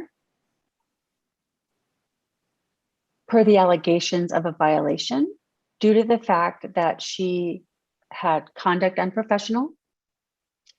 Section 3.0 and 5.0 of the CPC talks about misleading Ms. Wasisco. So the recommendation is a suspension of licensure for a time period to be determined by the board. A particular note: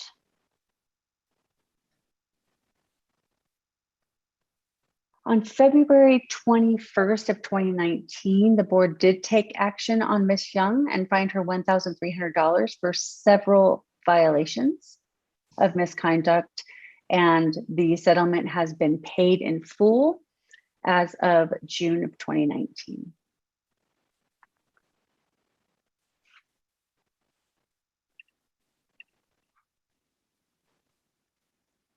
Thank you, Emmett.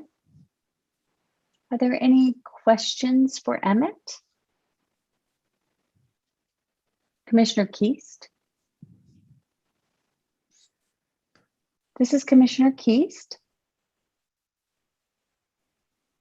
It's not necessarily a question, but I read the exhibits under this complaint, and any forgery or falsification, that's a felony.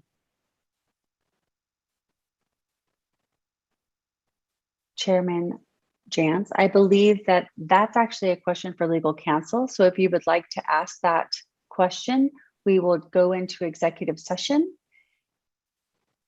But that requires a motion and a second if you would like to adjourn to executive session. So Commissioner Keys, should I make that motion? If you have questions for the AG, then yes. You need to make a motion to go into an executive session, and then we have to have a second and a vote on that motion. Commissioner Keast. This is Commissioner Keast. I move that we go into executive session to be able to ask questions of the AG. Did I make the motion correctly? Commissioner Scarborough seconded that motion. Sherry. Or Commissioner Keys, for clarification for the record, can you say you moved goes to an executive session for legal advice regarding to Miss Helen Young? Name, please. Yes, sure. I move that we go into executive session for legal advice related to Miss Helen Young. And Commissioner Scarborough seconds it. So we have a motion to go into executive session for legal advice on Miss Helen Young, and we have a second by Commissioner Scarborough. All those in favor?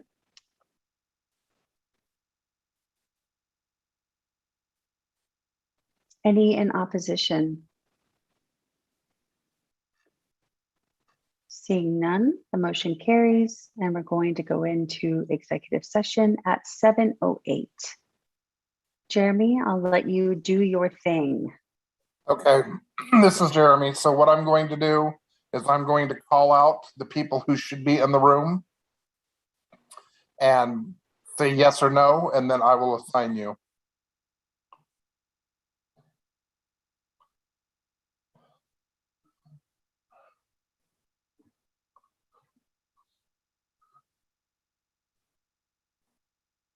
Are we ready?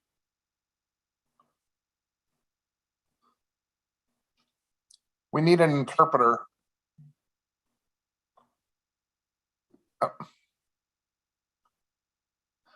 Jeremy and Emmett and I need to be in that other group. Right, I know. I don't know what everybody did, but Did they all leave? No, they're how all would they get in into the that breakout room? room. Okay. They're all in a breakout room. So Sherry and quiet. Emmett need to go in the breakout room, correct? Okay, but I didn't assign them to that breakout room. How did they get in there? I did. All right, let me go ahead and assign Sherry and Emmett. You guys will get a pop-up to join that room. Kyla, I should be in that room also. Okay.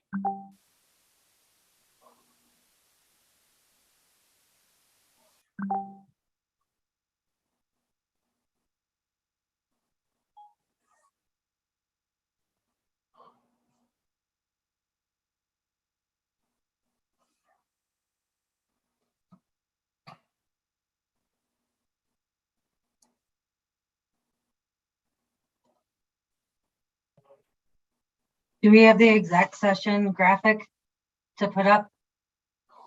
Yes, I'm going to put that up shortly. Okay, thank you.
Yes, I want to make sure that we have everyone. Are we missing someone?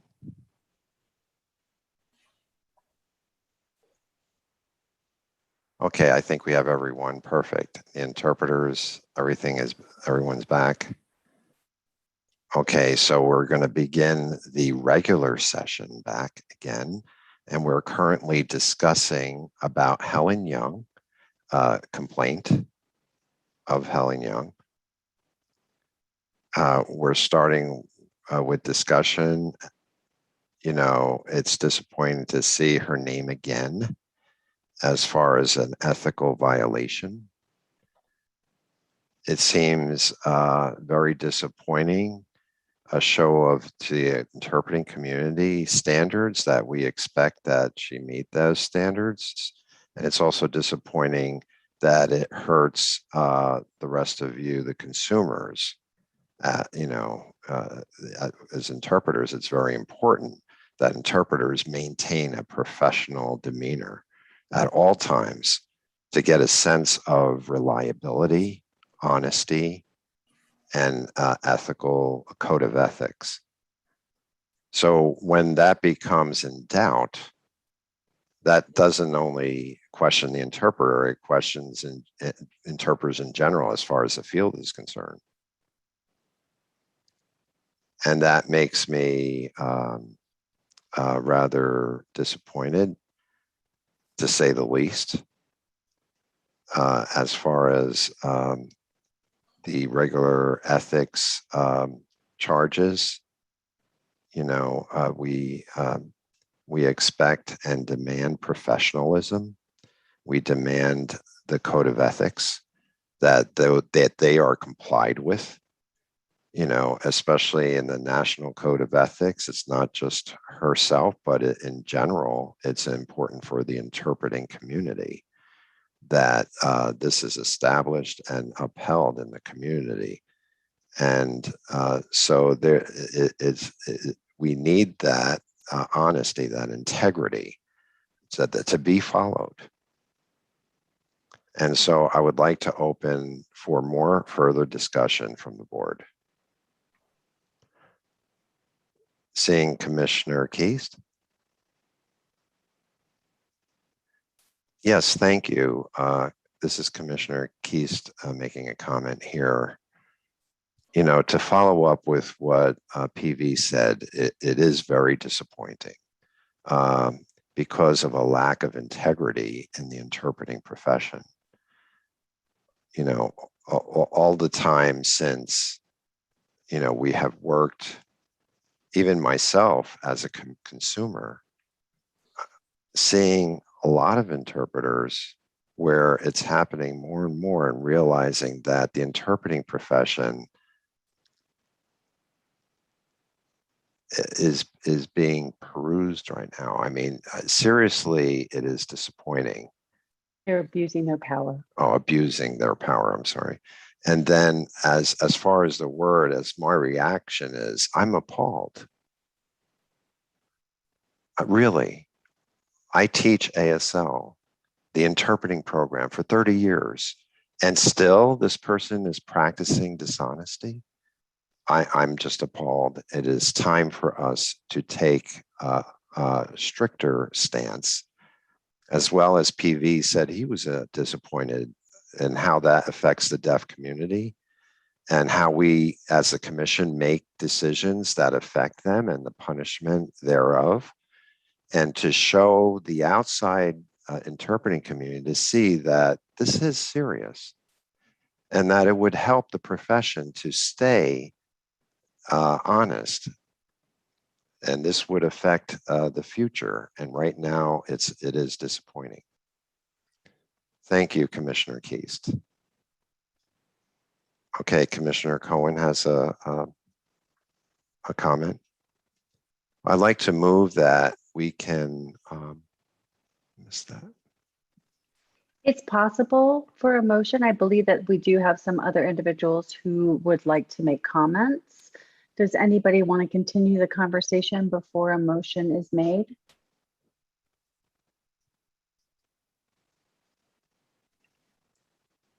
So Commissioner Cohen, you have the floor. Yes, I would like to move that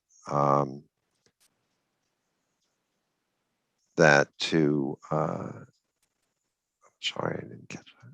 The table LC That the until ILC create the a matrix for penalizing interpreters who have a pattern of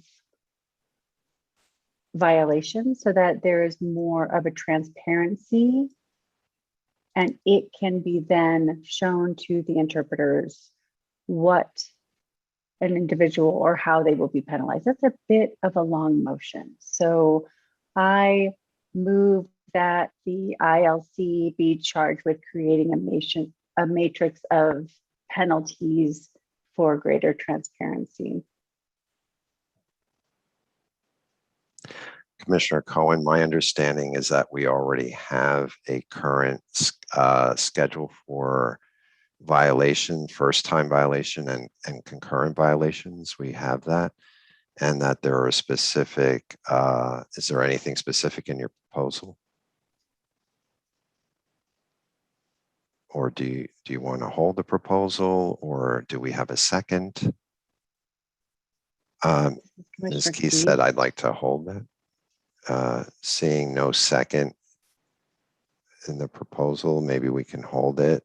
And your comment, Commissioner Benton? Second the motion and say that we would work with the office staff to modify or continue to develop the fee structure to address historical and repeated offenses. Okay, so Commissioner Benton is seconding with an attachment or amendment. Commissioner Cohen, do you accept that amendment? Yeah, pretty good to me. All right, so we move that second with the amendment that was just discussed for the motion. Any discussion? Any clarifications? I enjoy your due diligence. This is Emmett, and the board approval of the schedule of August 20 of 2022. So when 2019 was approved. So as we open it, I'm not sure exactly what's involved there, but I would appreciate that and thank you. Appreciate more detail as to what you would like added to the matrix. Thank you, Emmett. I would like to have the motion with the amendment. Now the motion specifically looks at the development of the schedule of repeat violations of that type.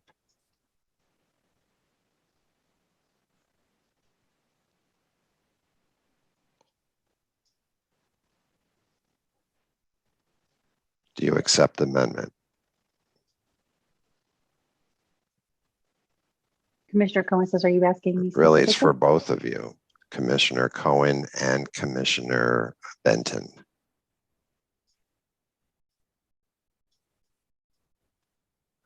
Well, so Commissioner Cohen had opposed it. Commissioner Keast, well, I think we need to have the comment again to set up the highest standard, you know, where interpreters would follow the highest standards and keep the matrix better. You know, interpreters would have to follow and improve and also protect the consumer. And that's what it's about, is to protect the consumer. You know, there are many consumers who suffer because of that low standard. So the matrix becomes, it's not as valued. So you're specifically, you're talking about Commissioner Cohen's motion with the amendment. And so we're trying to provide clarification that we already have a matrix fee set. And so Emmett will soon, he's gonna request some changes. And so the motion with the amendment is to clarify that Emmett would look at those changes and second the amendment, or it was declined. So he is backtracking back to the original motion with the amendment of developing a matrix to set up a punitive fees that obviously interpreters like Helen, have violated. So what the So matrix. clarification, Michael, he's saying we already have a matrix. So Emmett is requesting any specific additions you would like made to that matrix.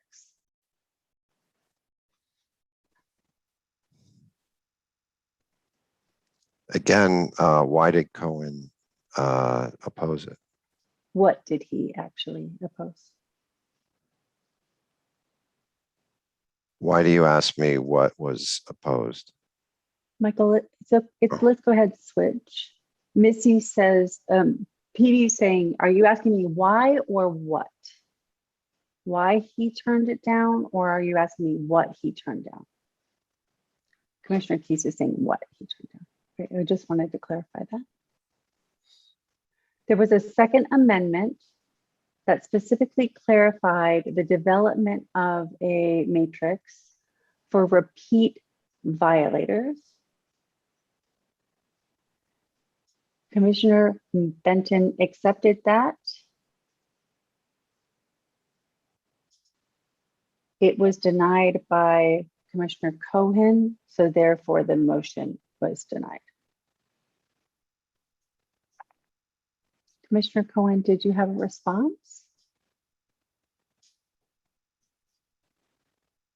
So Commissioner Keys had a question about what you actually opposed. It became too restrictive. I think that it could lead to problems with interpretations if we get too restrictive in the structure. If there's a violation, maybe there's a category 1, and then category 2, and then a category 3. So coming up with a structure that's simple to follow instead of too detailed, that's going to lead to further issues with interpretation. Okay, so Emmett's comment about having a matrix in place. So what is a current motion for changes that you would like to see in the penalty matrix or structure? Commissioner Cohen. My motion was to have the ILC and ACDHH staff look at the matrix without any specific requirements on our end, just looking at the matrix to see what could be edited. Commissioner Jantz is saying, is there a specific change that you want to see? Commissioner Cohen, I think that there needs to be an analysis of the matrix. I don't know that we can say what we want to see until there's been an analysis of what might be missing. I'm not sure. I think there seems to be a bit of a miscommunication happening here.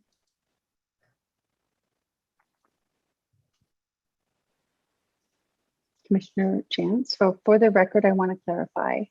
Commissioner Benton, I might need your assistance with remembering exactly the motion as amended. So that was for the ILC to develop a matrix to analyze proposed changes. Is that how it was initially?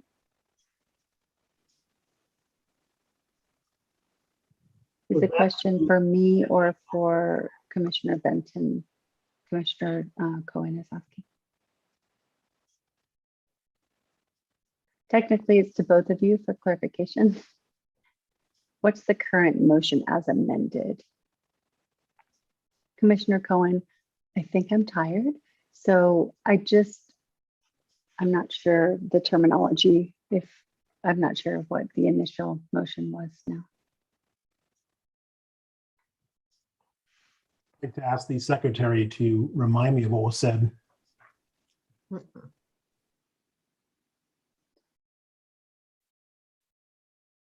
Kathy.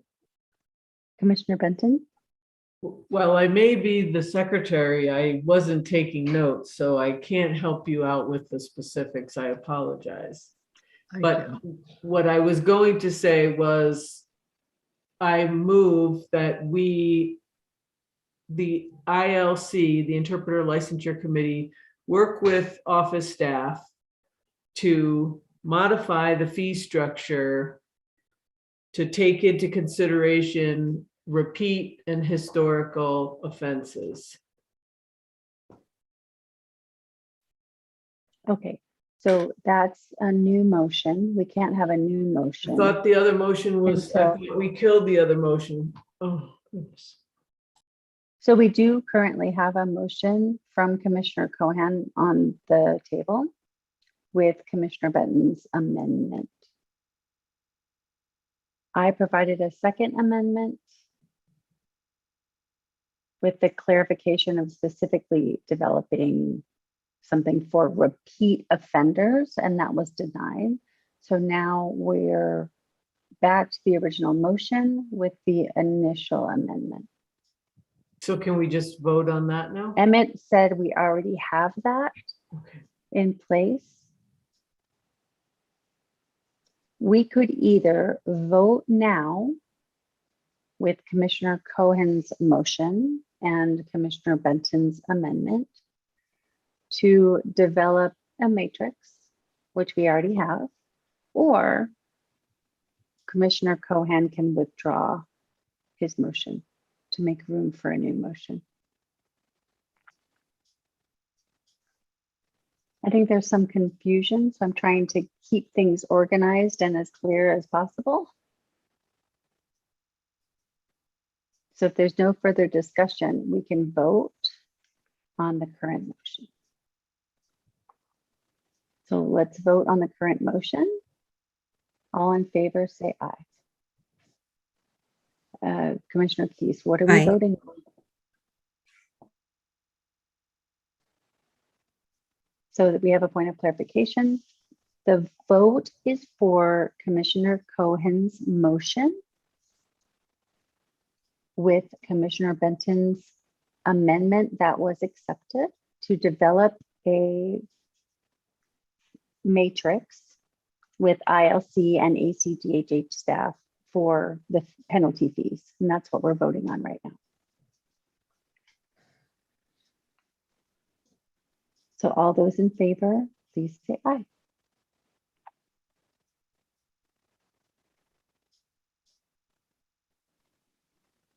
All those opposed?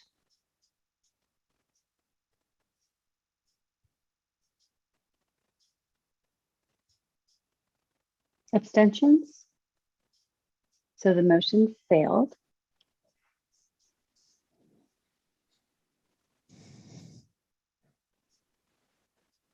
I would like to entertain a new motion. Commissioner Sanko? This could be a motion, but I move that we take a 5-minute break.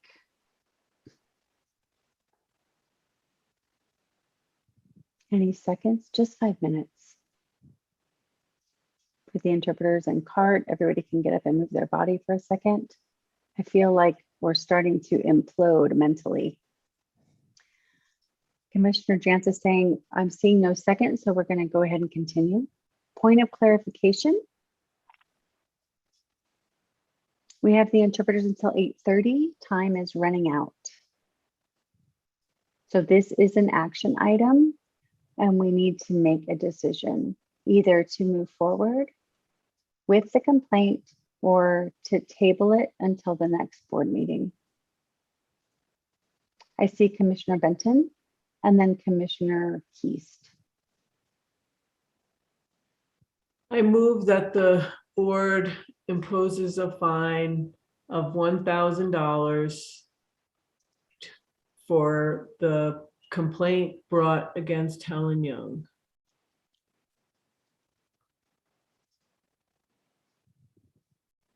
have a motion to fine $1,000 to Helen Young. Any second? Point of clarification, Sherry saying, Sherry? For the record, Commissioner Benson, can you include a timeline when it need to be paid so it's clear? To be paid by January 1st, 2022.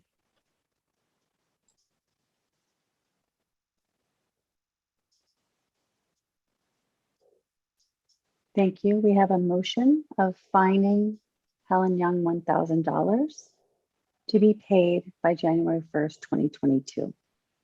Do I see a second?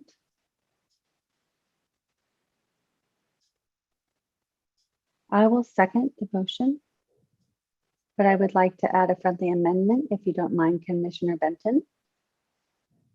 I would like to see Ms. Young take an ethics course, 5 hours worth of ethical training that must be completed.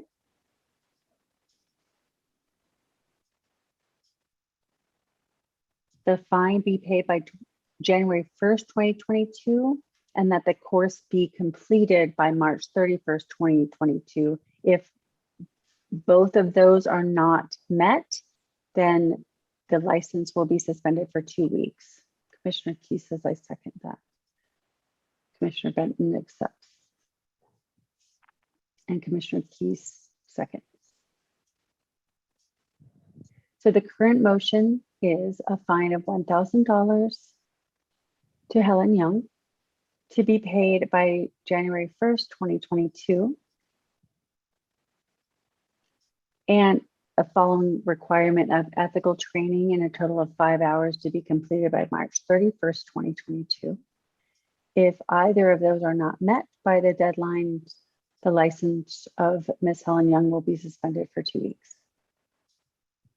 Any discussion or questions on the motion itself? Commissioner Keast. This is Commissioner Keast. So the 2 week suspension, could it be extended to a 1 month suspension? So you're offering a friendly amendment then? Yes. A friendly amendment. So Commissioner Benton, do you accept that instead of 2 weeks, 1 month suspension? And Commissioner Benton accepts that. I actually oppose that amendment, but I'm not the originator of the motion. So the motion is, or the amendment is accepted. So now the current motion is $1,000 fine to Ms. Helen Young to be paid by January 1st, 2022, with an additional requirement of completing a 5-hour ethics course or training by March 31st of 2022. If either of those are not completed by their deadlines, the license will be suspended for a 1 month period of time.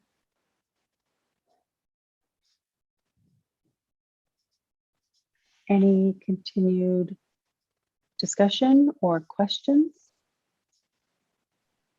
Seeing none, I'd like to have a roll call vote. Kyla, can you please come on screen?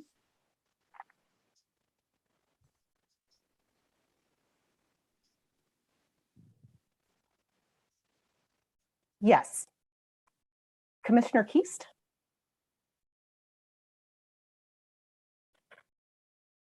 Yes. Commissioner Scarborough? Yes. Commissioner Cohen? Commissioner Cinco?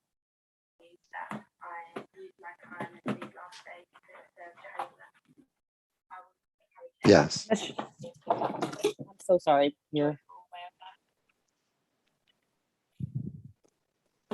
Commissioner Webster?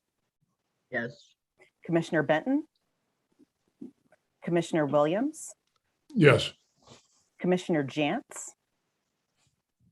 And Commissioner Hutch? Yes.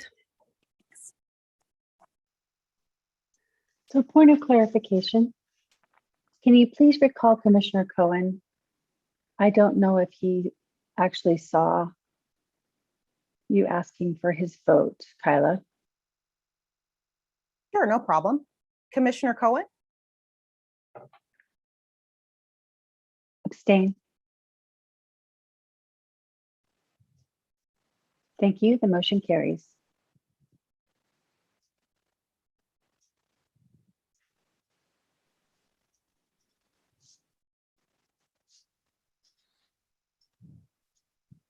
Commissioner Jantz, any future agenda item additions for the February board meeting?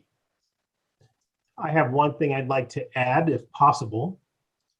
Actually, two. Officer elections. And Commissioner Scarborough, do you feel ready to add a discussion about youth services for the deaf and hard of hearing youth? I'm asking Director Collins.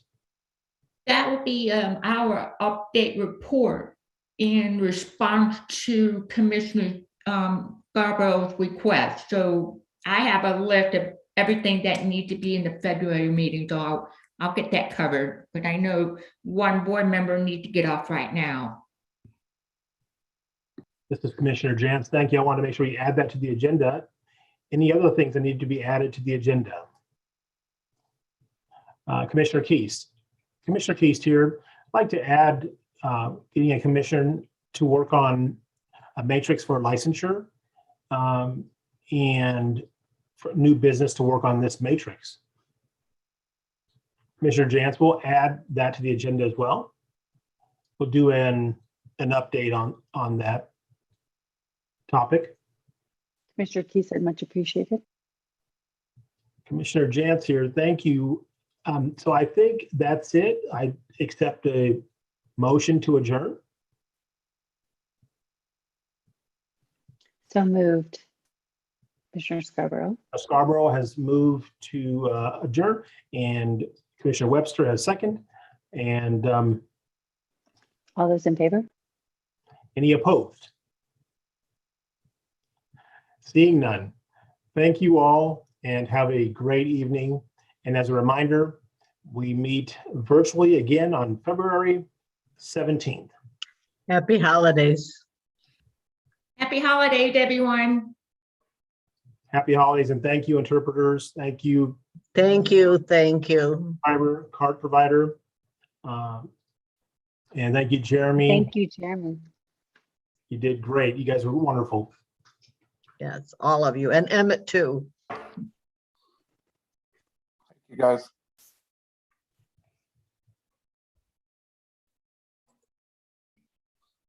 Definitely Emmett, yes.